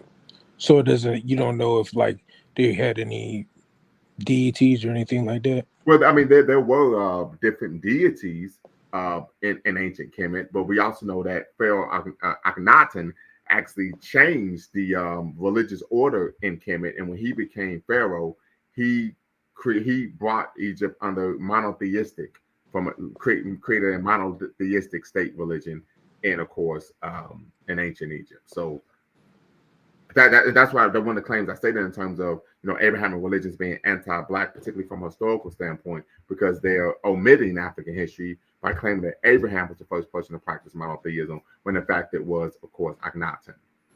Okay. Also, I heard one of the brothers on the panel talking about Islam or Arabic helping people write their languages in that writing system. But I did a little bit of research, and I don't know if you're aware of this, but there were some ancient writing practices in West Africa that preceded, the introduction of the Arab speaking languages that came into West Africa, I believe. And I took a look at it, and it kind of looked like hieroglyphics, or even similar to the way that the Chinese people or the Asian people write their languages, whereas they write symbols as opposed to letters. Yeah, like symbolic characters. Yeah. Yeah, in West Africa. Yeah. So what's the problem with us learning our indigenous languages or writing systems where we wrote characters as opposed to using Latin Yeah, or no one has a problem with that at all. Like in Somalia, they use so for the Somali language, they will use both Latin words and they'll also use Arabic words. So basically, I don't know if they use any ancient African words as such. I'm not sure if they've lost that, but so there's no problem in people using different written forms of languages. I mean, no one's going to say, well, it completely. You mean to say like Arabic letters, or you mean Arabic words? Words. Arabic letters and Oh, changed into like Somalian. yeah, actually, those letters to characters to write your language. Yeah, that's Yes, understandable. Yeah. characters. Yeah. So we want to stay focused here. So Brother Maximus asked a question: if it's a war, what side are you on? a war between what? African people and Islam. How can it be African people versus So I, Islam? I will provide an example, right? So historically, there were wars of aggression, right, by Muslims into, of course, North Africa.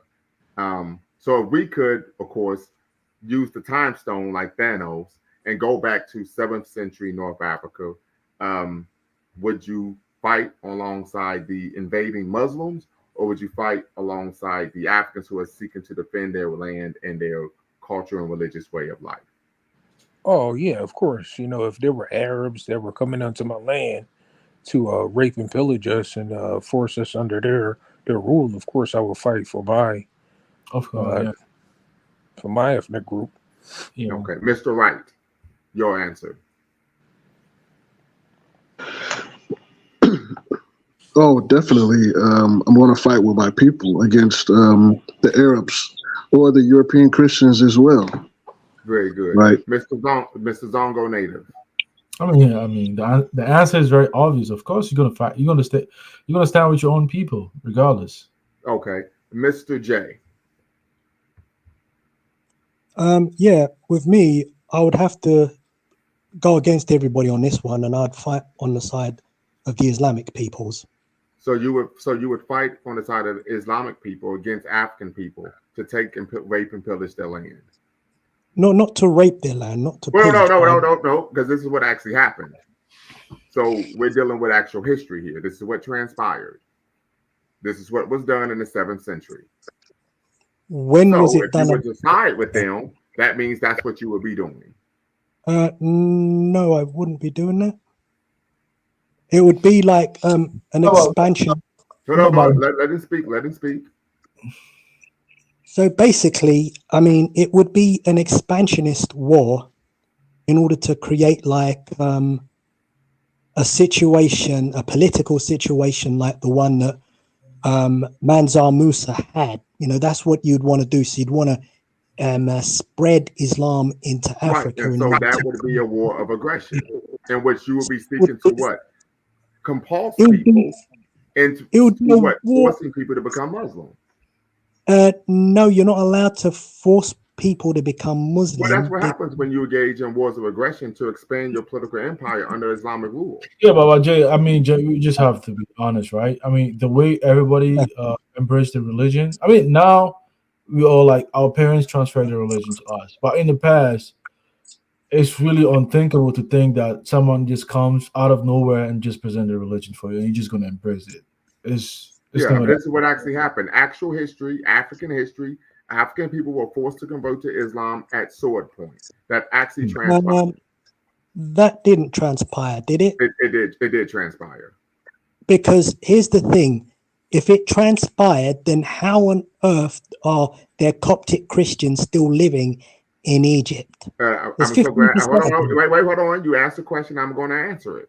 And I'm so glad that you answered that. You asked that question because during that time, if you were not Muslim, you had to pay what? A tax. You had to pay higher taxes, paying for protection due to the fact that you were not a Muslim. Yeah, everyone pays tax. Muslims pay tax. So you keep trying to move the goalposts. No. They did. You can't overtalk me on my platform. You can't do that. You gotta pay a special tax for being a non-Muslim. Yeah.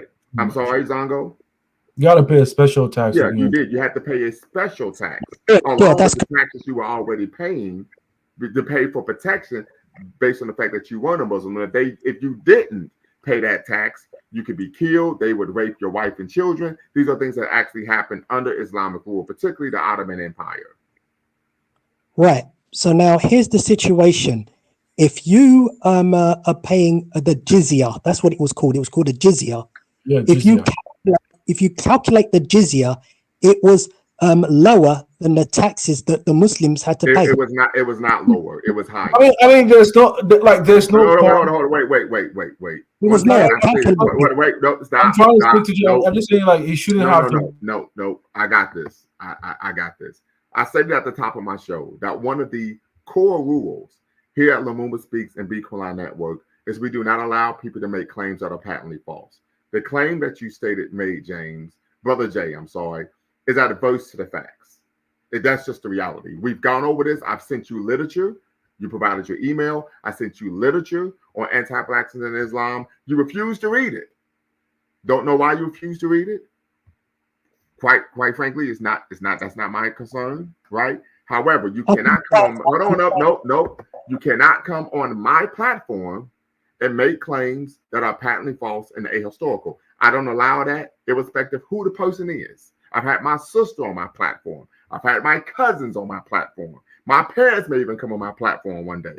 If they made a claim that's ahistorical, I would say, listen, I'm going to turn into the brother at the Apollo and boot you off the stage. So I'm making that very clear before we continue this conversation. Ashe, Black Power. Brother Zongo, go right ahead. Yeah, I was just saying that there's no need for him trying to rationalize why non-Muslims had to pay like the jizya. I mean, quite recently, if you remember, even in Egypt, actually, I mean, the deposed president Morsi, he wanted the non-Muslims to actually pay jizya too in modern era. That was completely preposterous, actually.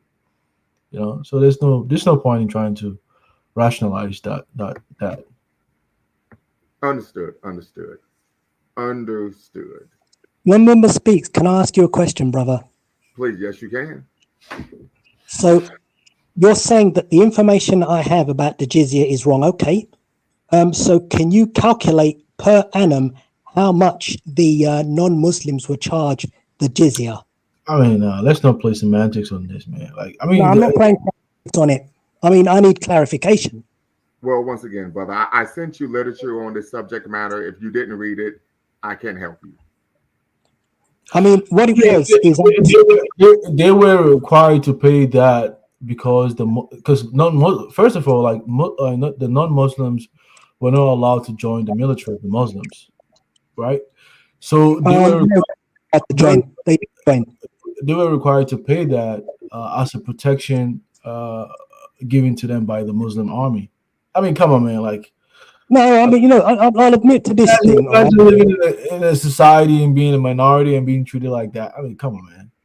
All right. That's Now, what I will concede to is that it was optional for them to join the army. They didn't have to join the army, whereas the Muslims, they had to join the army in order to protect their land and in order to Well, expand. in some instances, in some situations, black men, African men, were actually enslaved as mercenaries, even if they weren't Muslim. yeah. I mean, But I wanted to ask they you. actually were enslaved as mercenaries, and they were considered expendable in war. Yeah, I wanted to ask him why he chose, like, especially, like, I mean, if you recall quite vividly, what happened in Syria. I mean, Jay. I wanted to ask Jay in Syria regarding like the ones who wanted to create the. I mean, I wouldn't say even say like even in Syria, like the uprising over there. Because I mean, imagine just going to Syria. Like, how would you know like who is who? Who's the non-Muslim? I mean, for you being an African is very like is visually recognizable. It's just easy for someone to just kill you. They wouldn't know if you're a Muslim or not. So you gotta be very mindful with the way that's why I'm saying that you have to recognize your Africanness while you practice you can't just follow the religion blindly. If it's like a war between the Arabs and yourself, and these are light-skinned Arabs, you just can't follow them like that. Someone might kill you thinking you are the enemy. The Islamic religion is not an Arabic religion. Right? Well, it's not an Arabic religion. However, it was codified and, of course, collated by Arabs, and so we see a very strong Arab influence in the Islamic faith. For example, the fact that, of course, the Quran was written in Arabic, right? The Yeah, belief that yeah, yeah. the belief that um, part of that is what that you need to pray in Arabic. You must recite the Quran in Arabic. You must turn towards Arabia, right, to pray. The fact that when you die in Islam, the belief is that when you die, everyone will speak Arabic. So this shows the strong Arabic influence on the Islamic faith. Yeah, it's there's Arabic linguistics that's 100% correct. But the biggest opposition to Prophet Muhammad, peace be upon him, were Arabs. Arabs did everything. Once again, that's not our concern. But this is an African I mean, I centered. know, This I is know, an I know. African centered discussion. Oh, Yeah, yeah, about Lamu, in all honesty, right? Even though I do recognize that Prophet Muhammad came from an Arabic culture, right? But more precisely, I think it's more like his culture. It's something that he created from it's like a new religion within the existing Arabic culture at that time.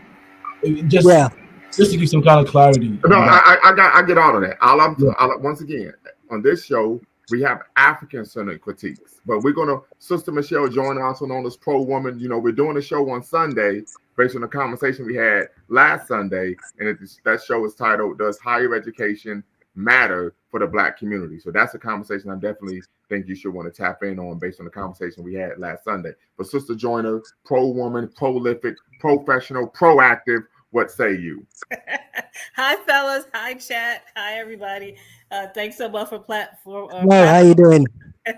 I'll definitely try to tap in to that one on Sunday. I have some stuff prepared I want to talk about. I have a little paper that I found that Martin Luther King wrote on education for my Black Studies class back in 2017. So, yeah, I'll definitely plan on tapping in on that. Let me just say briefly, I put some links in the chat to people who are products either of the Nation of Islam directly under Minister Farrakhan, the Nation of Islam. We don't have any links from you. Only I got as a comment: being Black African comes first. That's it. Oh wow, you guys! I see it in mine. You guys don't have those links? Nope. Wow, why would that be? I see it in my thing. Why would I post links and they not show up? I have no idea. Did you post it on YouTube or did you post it here in StreamYard? On YouTube. So that may be the issue. Let me go on here and see what you put on YouTube. I'm still not seeing it. So you don't see where I have product of the NOI prison. Okay, I see founder of Wallace Muhammad Sharif, founder of We Buy Black, largest platform for Black-owned products, do for self and action. I see that comment. Okay, and I put a couple of other ones in there. Before that, I even put the next lecture that NOI has on their platform, Evil Accidents of Time. And it should be interesting. You see that? You said evil what? Evil Accidents of Time. I didn't see that, but anybody else see that? Because I'm wondering if my chats are not, if my posts are not posting. I wonder why. Anyway, maybe I'll go back and put them in or something, but I put in 3 examples of, I think, Black people who have come from the Nation of Islam and maybe even by extension Elijah Muhammad's teachings, who are putting Black first. George Macon, who is well, very quickly, sister. The question is, what comes first, being Muslim or African? Well, I was trying to explain how those brothers are putting Black first, even though I didn't say Black. I said African. Or African. So they're putting their Black African people first, despite being Muslim or a product of the Nation of Islam prison ministry, like George Macon, who's not Muslim. I think he maybe professes Christianity more than anything, or just spirituality, or a moral system, or a moral code. But he's definitely putting Black African people first. So I don't know if those links are showing up or not, but I just wanted to point out that those are 3 examples of, even after 100 or so years, you have Elijah Muhammad's teachings still living on. And also Sharif Abdul Malik, he's a follower either of Wallace, not Wallace or Silas, because there are actually a few different Nation of Islams. Minister Farrakhan is just the most popular Nation of Islam. Correct. But after Elijah Muhammad died, several ministers, the Nation of Islam splintered. Correct. Each version of the nation claiming that they have the true teachings of Elijah Muhammad. Correct. I think Silas's Nation of Islam is even called the Lost Found Nation of Islam. I'm familiar. Yeah, so I just wanted to put those examples in there, since I see that this was the topic of what comes first, being Muslim or African, of those 3 brothers who are, a couple of whom who are Muslim, putting Africans first. And Abdul Muhammad, if anyone wants to go to the link, I don't know if it shows up in there, about justice for, he is a brother, as Lumumba speaks, as Bakari has pointed out, that when you've done any real work in the community, you're going to run into the people from the Nation of Islam.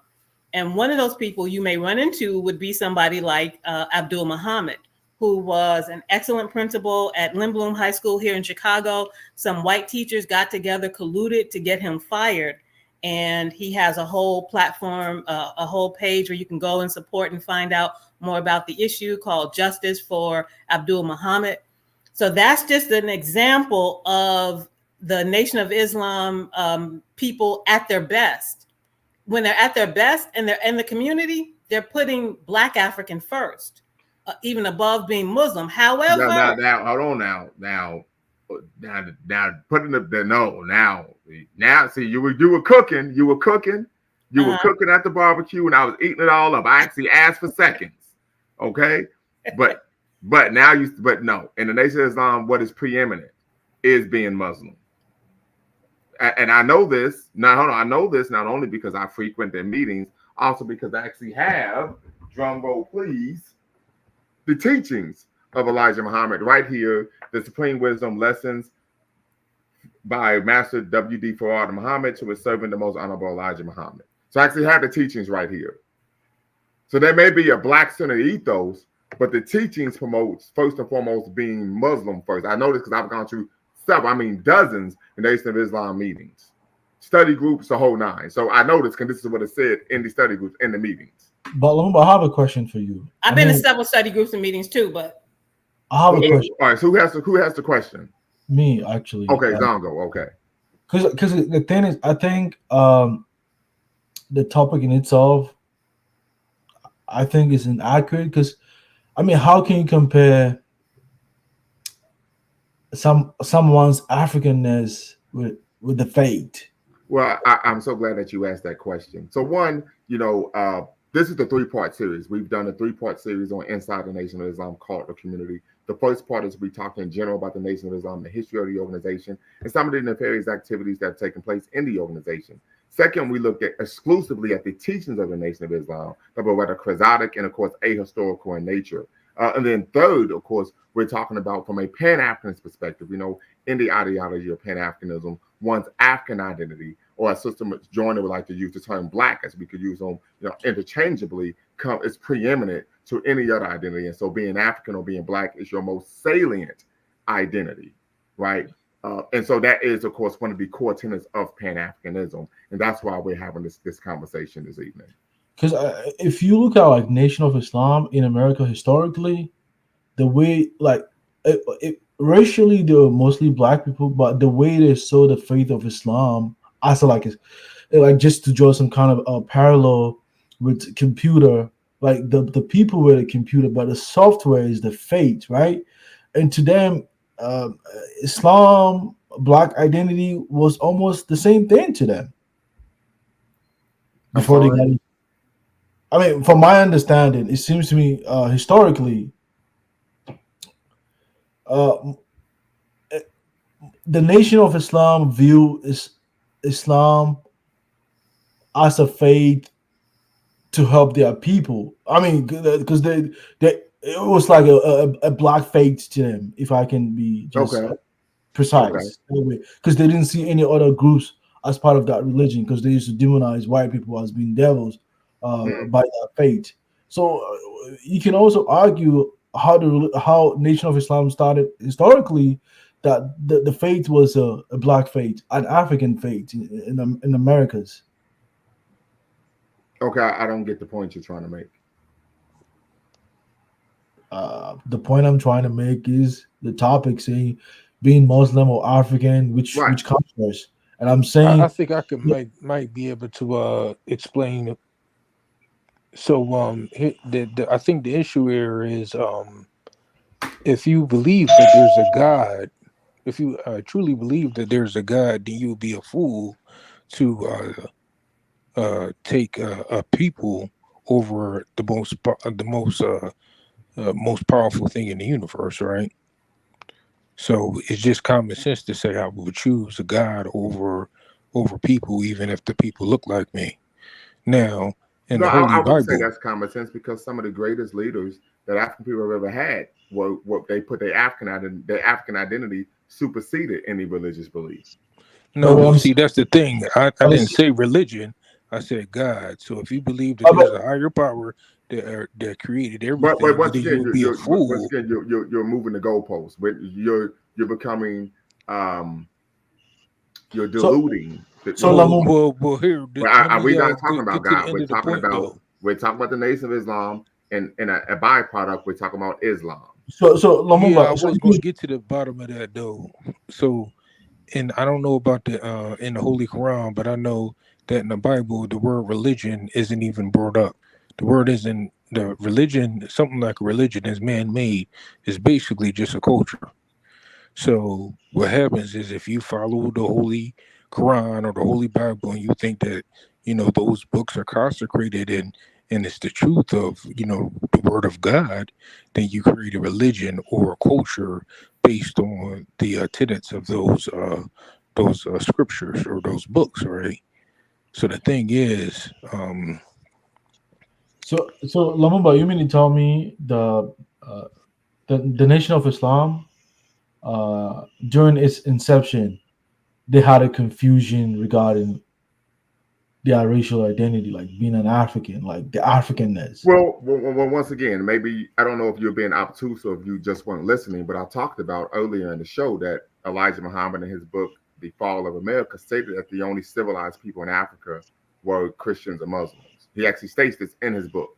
right? The Nation of Islam has a very has a history of having negative views of African people. The Nation of Islam actually teach that Black people were originally light skinned with straight hair, with straight hair, and that part of the reason why Black people are dark skinned today is because they turned against what the will of God and they went into the jungles, so on and so forth. So these are some of the actual teachings of the. Oh really? Oh really? Oh my God. Okay, my bad. My bad. I mean that's fine. So once again, I don't want to argue these points. Please go back and look at part 1 and part 2 of the show where I'm reading from the text, right? Right. I engaged in this. I read from the text. Part 1 and part 2 is on the channel, but I don't want to have to re-legislate these issues that we already addressed in part 1 and part 2 of the series. Can I chime in real quick and make a point or two? Yes. Yes. I think the real issue here is what was stated earlier. What would you put first, your Africanness or your religion? No one is saying you can't practice any religion that you want, because you can. If you choose to practice a certain religion, whether it's Christianity, Catholicism, Islam, that's fine. But there needs to be a point where you put your African identity above your religion at some point, because that's what you are. And another thing, what I don't hear being discussed, well, Lumumba, you brought it up before, but the history of how these Abrahamic religions came to African people. And I'm still confused on why someone, knowing the history of these languages, or excuse me, these religions, will put that over their own African identity, unless you were working against your own people. That doesn't make any sense to me. That's like saying you're friends with somebody, okay, but you would take that friend's side against someone in your own family if there was an argument or a fight. Most people would take their family side, right? Because your family has precedence over someone that's your friend, because that's your actual bloodline, whether they're right or wrong, right? So there's no way anyone could tell me you, as an African person of African descent, can be the exact same as someone that is Arab or a white Caucasian person from Europe or America or whatever the case may be. There's no way you could tell me you're the exact same as those people. And if you look at the history of these religions, they have a history of oppressing us, exploiting us, colonizing us. I mean, we could talk about this trans-Saharan slave trade that was before the transatlantic slave trade, right? Yeah, but not See, all. the thing is, I think Not all cultures within the continent were influenced. What's by that? Islam. I said not all cultures within the continent of Africa were strongly influenced by Islam. So some would argue that some were influenced and others were not. So I was just Well, once again, Islam.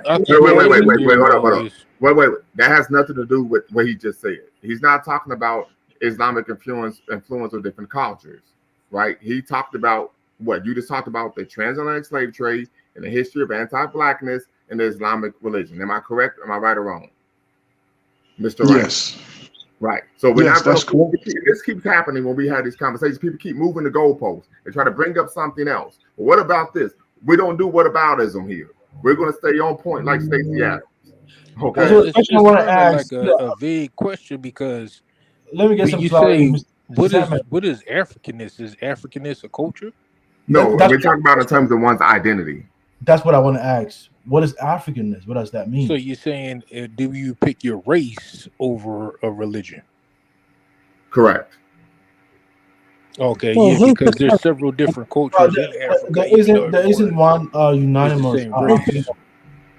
There isn't one unanimous. Wait, Mr. Zongo, go right ahead. There isn't one. There isn't a unanimous African identity. I mean, no, I never said there was. So, like, if someone identified it, let's say if someone was. So let me ask you this question: are you familiar with what Pan-Africanism is? Yeah, of course. I mean, could you briefly give me a working definition of what Pan-Africanism? Can you briefly give me some of the core tenets of Pan-Africanism? I mean, I would say black liberation, um, economic emancipation of the Economic what? like I would say like I would say against imperialism, Okay, uh, so promote anti-imperialism. Okay, promote economic cooperation among African people, okay, unity among African black African people, uh-huh. and among others, pretty much. I mean, Okay. Seems like you struggle there a bit.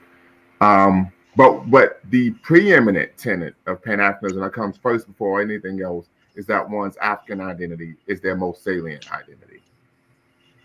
And if you and this go Yeah. and this isn't my perspective, right? As you can see, I have a litany of books on the history of Pan Africanism, so we could go all the way back to some of the earliest writings by Pan Africans, yeah, but particularly. Lumumba, I'm not going to I but read you Darwin's, you I can't read cut me Darwin's off on book. my platform. That's just not going to happen. Can I just You can I can't just come you in can't here? overtalk me on my platform.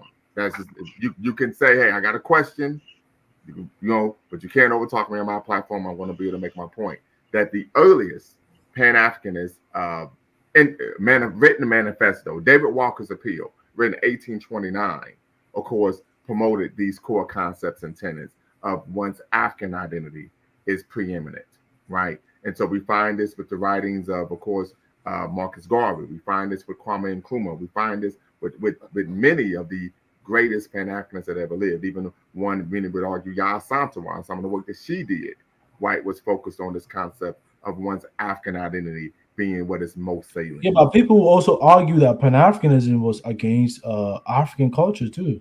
How so? I mean, it means you have to do away with your existing culture in order to unite the whole of African people. I've never no that is not a tenet of Pan Africanism.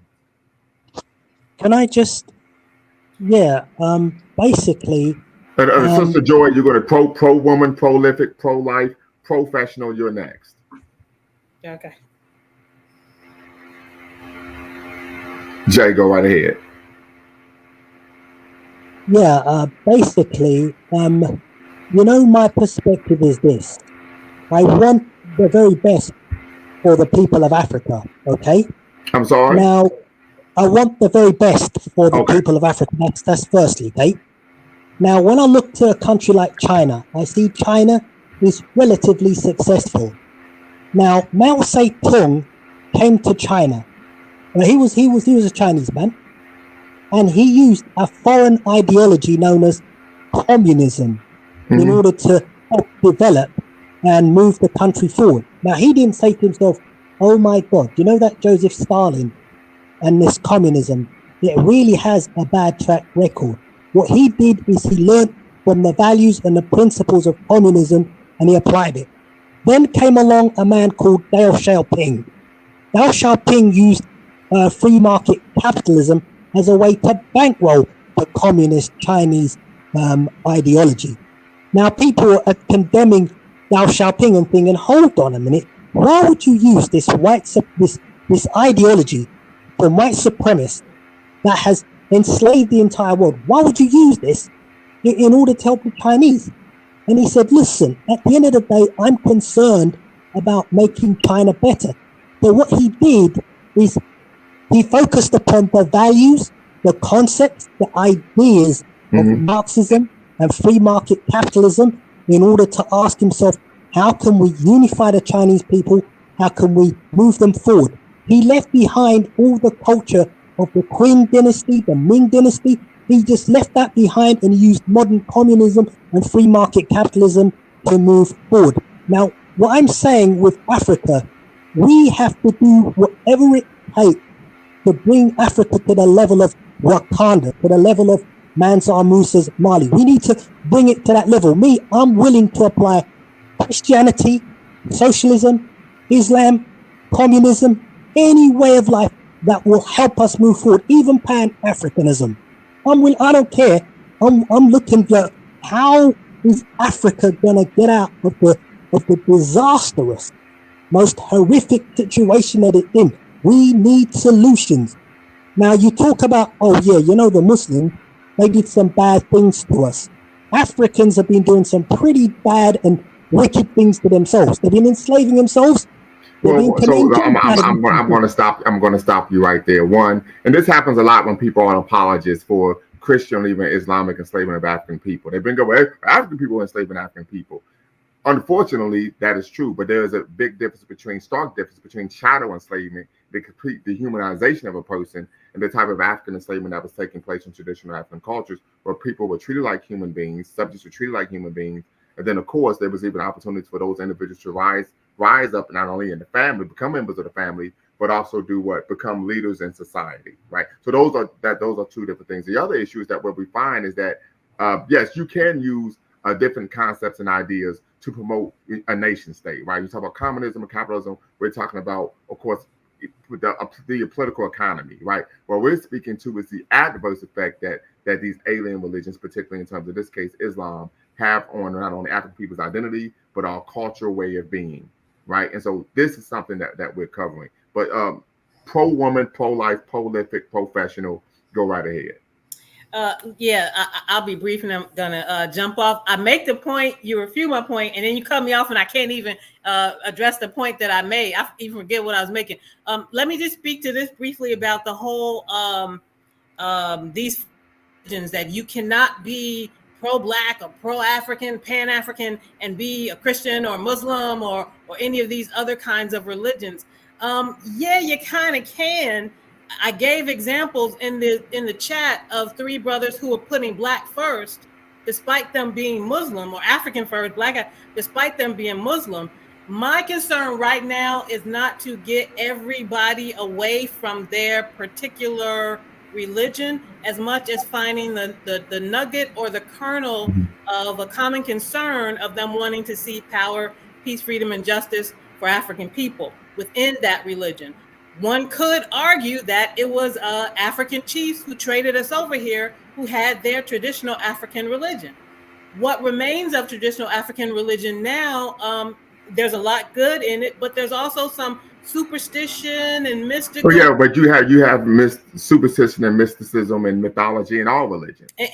Correct, in all of them. So to say that only traditional African religion is the only freedom-minded religion that well, no one ever made that claim. Okay, well, so I'm just clearing it up now then. So we're going to be able to come at this thing from many different faiths as long as we have that common kernel and nugget within of wanting to be free and sovereign and people who receive justice despite whatever faith that they are in. And so that is how I'm going to be moving in a polarized world today. I'm not really going to be interested in talking people out of their Muslimness, their Christianity. No, yeah, right. Well, the goal isn't to disabuse. Once again, this is about having, for example, we talk about Black studies. When you take Black studies, this is probably the only time in a person's life where they will be educated from a pedagogical approach that is African-centered. Right. Typically, we grow up, we receive a Eurocentric education paradigm, Eurocentric paradigm of education, a Christian paradigm of education, or a Muslim paradigm of education. We never receive an African-centered paradigm of education. Now, I'm not original in this position. Dr. Carter Jewison made this claim 91 years ago in his book, Miseducation of the Negro. And so he talked about that this causes African people to hate themselves and to pedestalize other peoples and their cultures. So this is an issue. Now, if we're talking about being unapologetically African, it's impossible to be unapologetically African wholly and completely if you're practicing Abrahamic religion, because those faiths seek to what? Replace one's own culture. Dr. Ali Mazrui talks about this in his book, The Africans of Triple Heritage, that was written in 1986. Right? Dr. Ali Mazrui was the former head of Black Studies or African-American Studies at the University of Michigan. You know, being an Ohio State fan, I call it the University of Michigan. But that's a conversation for another day, because we're going to take care of business on November 30th, right? So, but he gives detailed examples of how these religions seek to what? Replace the African culture. He talks about in Christianity, instead of having an African naming ceremony, you have a christening, right? He talked about in Islam that there are certain practices in terms of the Arabic language being preeminent, the fact that alcohol being considered haram, the fact that getting tattoos, which is part of traditional African culture, rite of passage, is considered a sin, right? So he goes through a number of examples. I think in like chapter 6 of the book, which I actually have sitting up here behind me. So if we're talking about culturally, because Malcolm talked about, and several scholars talked about, there has to be a cultural revolution before a political revolution, right? We still find people coping with this concept of internalized anti-blackness based on the practicing or following of these alien faiths. I would say this. First, I would say Lumumba is a PhD candidate going to be doing his dissertation defense in a couple of weeks. So he's speaking on his area of expertise. He's speaking on things that he has been eating, sleeping, and breathing for the past 10 years. So those of us on the panel I think many of us can put up a cogent argument. We may not be able to reference as much from history and scholarship and name specific books and all that sort of thing. That doesn't discount the legitimacy of our arguments. I contend that you can be a Christian. Many of our greatest freedom fighters have been Christians. Right, but they also struggle with internalized anti-blackness. If it didn't I get in don't the struggle. way, we all still have a struggle. Traditional African religions, they may struggle with mysticism versus practicality. But once again, you can't overtalk me. You can't overtalk me. You're moving the goalposts. We're not talking about mysticism and practicality. We're talking about things that get in the way. We're talking about anti-blackness. Brother Lumumba, can I just say something? So you're moving the goalposts. I thought we were talking about things that get in the way. No. Brother Lumumba. And I'm very clear on this, right? And I've done this on several occasions, right? When we've had these conversations, we're talking about anti-blackness. We're not talking about mysticism. We're not talking about practicality. We're not talking about African enslavement of African people. We're talking about anti-blackness and the Islamic religion. That's what we're talking about. And everybody keeps trying to extrapolate other issues into the conversation. That's not what we're talking about. That is what we're talking about. We're talking about no. Once again, this is my platform. What do you mean? I decide what the conversation is about. And I've done this. Please, can I say that? Do you mean anti-black culture? You can't overtalk me. If you look at the title of the show, it's very clear what this conversation is about. The conversation is not about mysticism and practicality and African religions. I've done shows on that before, but that is the show that we're doing tonight. Do you mean when you say anti-blackness? Do you mean anti-black culture? Is that what you mean precisely? No, in terms of anti-blackness, we're talking about the history of anti-black racism in the Islamic faith. Oh, so the religion itself is racist? Is that what you're saying? No. Once again, I said I'm talking about the history of anti-black racism in the Islamic faith. There's a large amount of scholarship on anti-blackness in Islam from its inception. Once again, I can give you some of the literature. You can read the literature, peer-reviewed scholarly literature that provides primary and secondary sources that are verifiable. Then maybe we could come back and revisit this conversation. We got some street scholars though. Right, I'm not into liquor store scholarship. You know that. Yeah, but I don't think the faith. Remember. Yes, go ahead, Jay.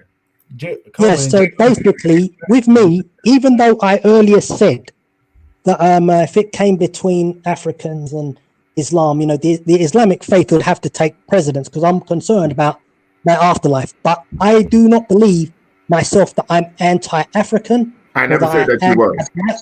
All right, because you might say, so thankfully, if you think, the Islamic religion has never imparted upon me an anti-African bent in any way whatsoever. The religion itself is not anti-black, it's not anti-African. Well, it has a virulent history of anti-blackness. That is a historical fact. You cannot disabuse me of that fact. Because it is okay. True. Now, when reading over the literature, and this is something that's happened because you did this on the last show where you tend to make apology. You seem to be an anti-black Islamic apologist, where you tend I'm to not make anti-black. excuses I mean, for the crimes against African people under the name of Islam. yeah, but there's a distinction. Wait, Jay, wait, Jay, wait.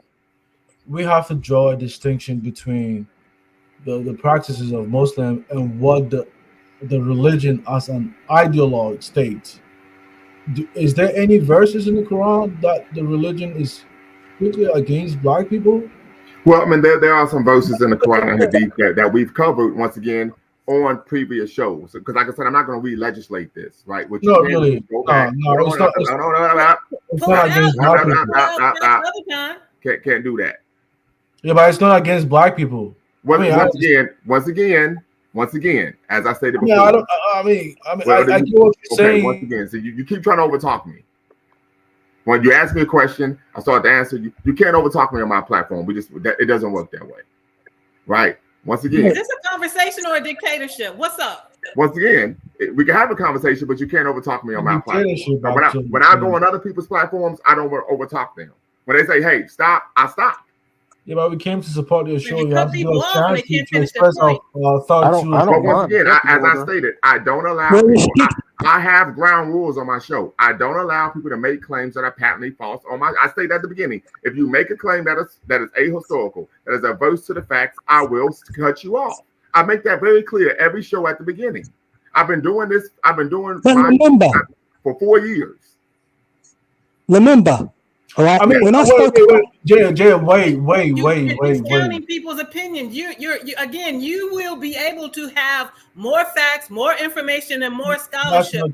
How we have come to our opinion is valid for us, especially if we can offer some evidence. We might not have as much as you have because we haven't been eating, sleeping, and drinking. There's come to an understanding based on some. There's a lot of verses. There's a lot of verses that says the religion is for all of mankind. I mean, why would you say it was strict like this? Yes, well, once again, you're speaking about Islam in writing, and I'm speaking about Islam in practice. I mean, that's what I'm saying. No, I mean, so for example, I would give you an example. We know the Constitution. Hold on, the Constitution of the United States Constitution states that what?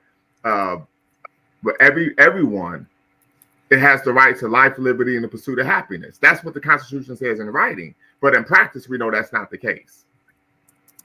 But I mean, so what are we arguing? That's why I'm arguing. Like, are you arguing like by the practice of Muslim or what the religion as an ideology states? You know. Well, actually, both. You actually find both, right? But once again, there is. The same thing applies. The same thing could also apply. The same thing could also be argued that the Muslims, the ones who brought religion in West Africa, were Africans themselves too. Well, Islam came to West Africa via trade from the East. Yes, but the trade came via the East by whom? Arabs. But I'm saying the Africans who embraced the religion later, converted other Africans into Islam. Yes, right, and this is something that happens when people convert to religion. They tend to say like the blacks. Whoa. This is what happens when people convert to a religion. They tend to proselytize. That is a reality. But I'm saying, I'm going to argue that the blacks who are converted other blacks too were anti-black too as well. Well, what we do find is it did create some issues because as a result, the blacks, the African people, and we're talking about in medieval West Africa, when they converted to Islam, they then would only buy, sell, and trade with other Muslims, what is considered the Ummah, right? Rather than African people who. I mean, what is wrong? What is wrong in just practicing just among Muslims? What is wrong with that? There's nothing wrong. Once again, now it's creating a schism between their own brothers and sisters. They view themselves as a nation. No, because ideology is no different from the nationhood or something like that. It's no different from that, actually. No, it's much different. I mean, because Islam kind of also view themselves as a nation as well. You hear a lot of them saying the Muslim Ummah. Ummah is a nation. Actually. Oh, all right, Mr. Wright, go right ahead. Zongo and Jay, may I ask you two a question? Do you feel like you're the exact same as someone that is Arabic? No, I don't believe I'm. I didn't hear what you said. Can you repeat your question again? Okay. I said, or do you feel that you are the exact same ethnically as someone that is Arabic? No. I'm ethnically Okay. distinct with someone that's African. I have a question too, if you don't mind. So Yeah. everyone agrees that all of mankind started in Africa, right? Well, actually, Yeah, according to very quickly, according to Abrahamic religions, humanity began in the Middle East. Actually, what the Fertile Crescent, known as Mesopotamia, which is present day Iraq. So, Yeah. according to Abrahamic religions, humanity began in Asia, not Africa.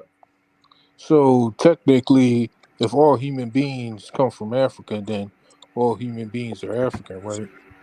No, no. What you're referring to and what you're conflating is you're conflating Homo erectus with Homo sapiens sapiens. For example, we having this conversation today right now are Homo sapiens sapiens. What you're referring to is what is considered as Homo erectus. This is when human beings began to what simply walk on two legs. Oh, okay. So you saying that the other races in the world aren't Homo sapiens? No. Yeah, So what I'm referring to is when we talk about the birthplace of humanity being Africa, right? What we're talking about is at the time when humanity began in the world, the people were considered Homo erectus. Later, that's what I'm trying to right, understand. we Where were is able the to develop African? high level brain activity, develop culture. We went from Homo erectus to Homo sapien to what we are now today, Homo sapien sapien. This is just simple evolution, was Yeah. what I'm So talking about. all human beings are Homo Yeah, I sapiens. mean, there's no They're like just anti. the white But people what, and I, the what I'm Arabs that are speaking Homo to, once again, sapiens what I'm that speaking went to is, east, and we're the Homo sapiens that went west, right? what I'm speaking to is at the time when humanity began, we weren't Homo sapiens. We were simply Homo erectus. Yeah, but we didn't leave Africa until we became Homo sapiens. No, we left Africa. People left Africa when they were Homo erectus. Yeah, but they were Homo erectus, but those different breeds of humanoid species died off, like the Neanderthal and the Denisovian. Yeah, we don't want to deflect to discuss about Neanderthals. Let's stick to the topic of today. Yeah, but once again, as you stated, in Abrahamic religions, the belief that according to the text, humanity began in Asia, not Africa. According to the text. As a matter of fact, there was a sister that I'm No, pretty, really, there was a sister that no. I'm very cool with, and Islam we is actually had that conversation. I actually had to read the text for herself, and she was puzzled for like an hour. Like, I can't believe I never realized this. no. So There's yes, no we like know that. Islam. Hold on. We know that, of course, humanity began in Africa, but according once again to the Abrahamic faith, right? Religion. I mean, not religion. Humanity began in Asia, not Africa. I mean, I don't. Yeah, so that's a false. Islam That's never. false then. Well, I'm No, sorry. it's, What's false? That it began in Asia. I know, but that's what the text says. yeah. Well, I mean, Yeah, but we Islam all is also know part that of not like Islam everything is in also Where part does of the that in Bible is the correct. Quran? Where does it say that Islam. in the Quran? Islam is also part of the Abrahamic religion, but it never said emphatically in the Quran where It humanity didn't began. say that, did it? It Well, never Where said. does it say that in the Quran? I'm citing, of course, I'm citing the Torah. So we know, of course, Oh, okay. In Islam, you accept all of the books, all of the Yeah, prophets. but they don't. Right? No, Hold on, no. wait. Let's give clarity. Let's give all of the clarity. prophets. No, And so let's give. Clarify. Yeah, but let's I'll give clarity. clarify. Let's give clarity.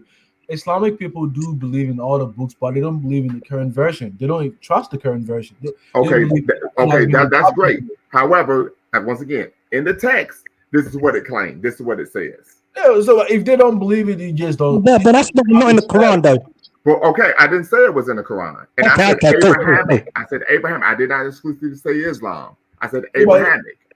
I'm just saying Islam never is part of the Abrahamic faith, but they never like say where humanity actually started. Okay, but I'm telling you what the text actually says. Oh, okay. So I don't understand why you're trying to debate something that's factual. The Torah states that humanity. Stop! You can't overtalk me. The Torah states that humanity began in Asia. It states that the Garden of Eden was located between the Tigris and Euphrates rivers. The Tigris and Euphrates rivers are in present-day Iraq. This is irrefutable. You can read the damn text yourself. So I don't know why you all keep trying to argue about something that's I factual. mean, what I'm trying to say, you made mention of Abrahamic faith, and Islam is part of the Abrahamic faith. And I'm just trying to point out that Islam does not say emphatically that humanity began over there. I'm just highlighting the difference, disparity. That's all. Yeah, there's difference. Very good. Any last thoughts before we close out? Yeah.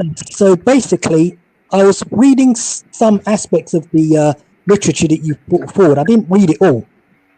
Now, basically, I was just constantly asking myself the question: what times, what dates did these slave trades take place?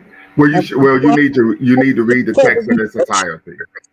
I am referred to other other texts and historical. No. You need to read the text that I sent you in its entirety, and then you will be able to answer that question. But here's the issue: there's only two incidences where the slave trade was happening where Africa was concerned. You had the Sahel slave trade, and then you also had the slave trade in regards to the Indian Ocean slave trade. Those are the two instances that other than that, there were no other incidences after that now. And you had the transatlantic slave trade. But that was not the Muslims. That was some Christians. Okay, what's your point, man? So my point is, those two slave trades, they were not initiated by the Muslims. They were initiated by others. And then the Muslims just carried it on, but they weren't initiated by the Muslim community. So basically, when the Egyptians, they tried to fight Nubia, and they failed to win against Nubia, then they lost the war. And as a peace offering, the Nubians gave the Muslims, the Arabs, their slaves. And then the Indian Ocean slave trade, that began with the Persians. Brother, you're promoting misinformation. Once again, I do not allow people to make claims on my platform. Okay. No, that's not. I've told you that 1,000 times. I've sent you peer-reviewed scholarly literature on the history of the. Yeah, but it's not going like this. Stop. Of the Islamic enslavement of African people. You said you read some of the literature, but not all of it. So what I'm going to have to do is ask you to read all of the literature in its entirety, and then, of course, then we could come back and have this conversation. But I'm going to close the show out. Until next time, family, you all know what to do. Always bet on black. Peace.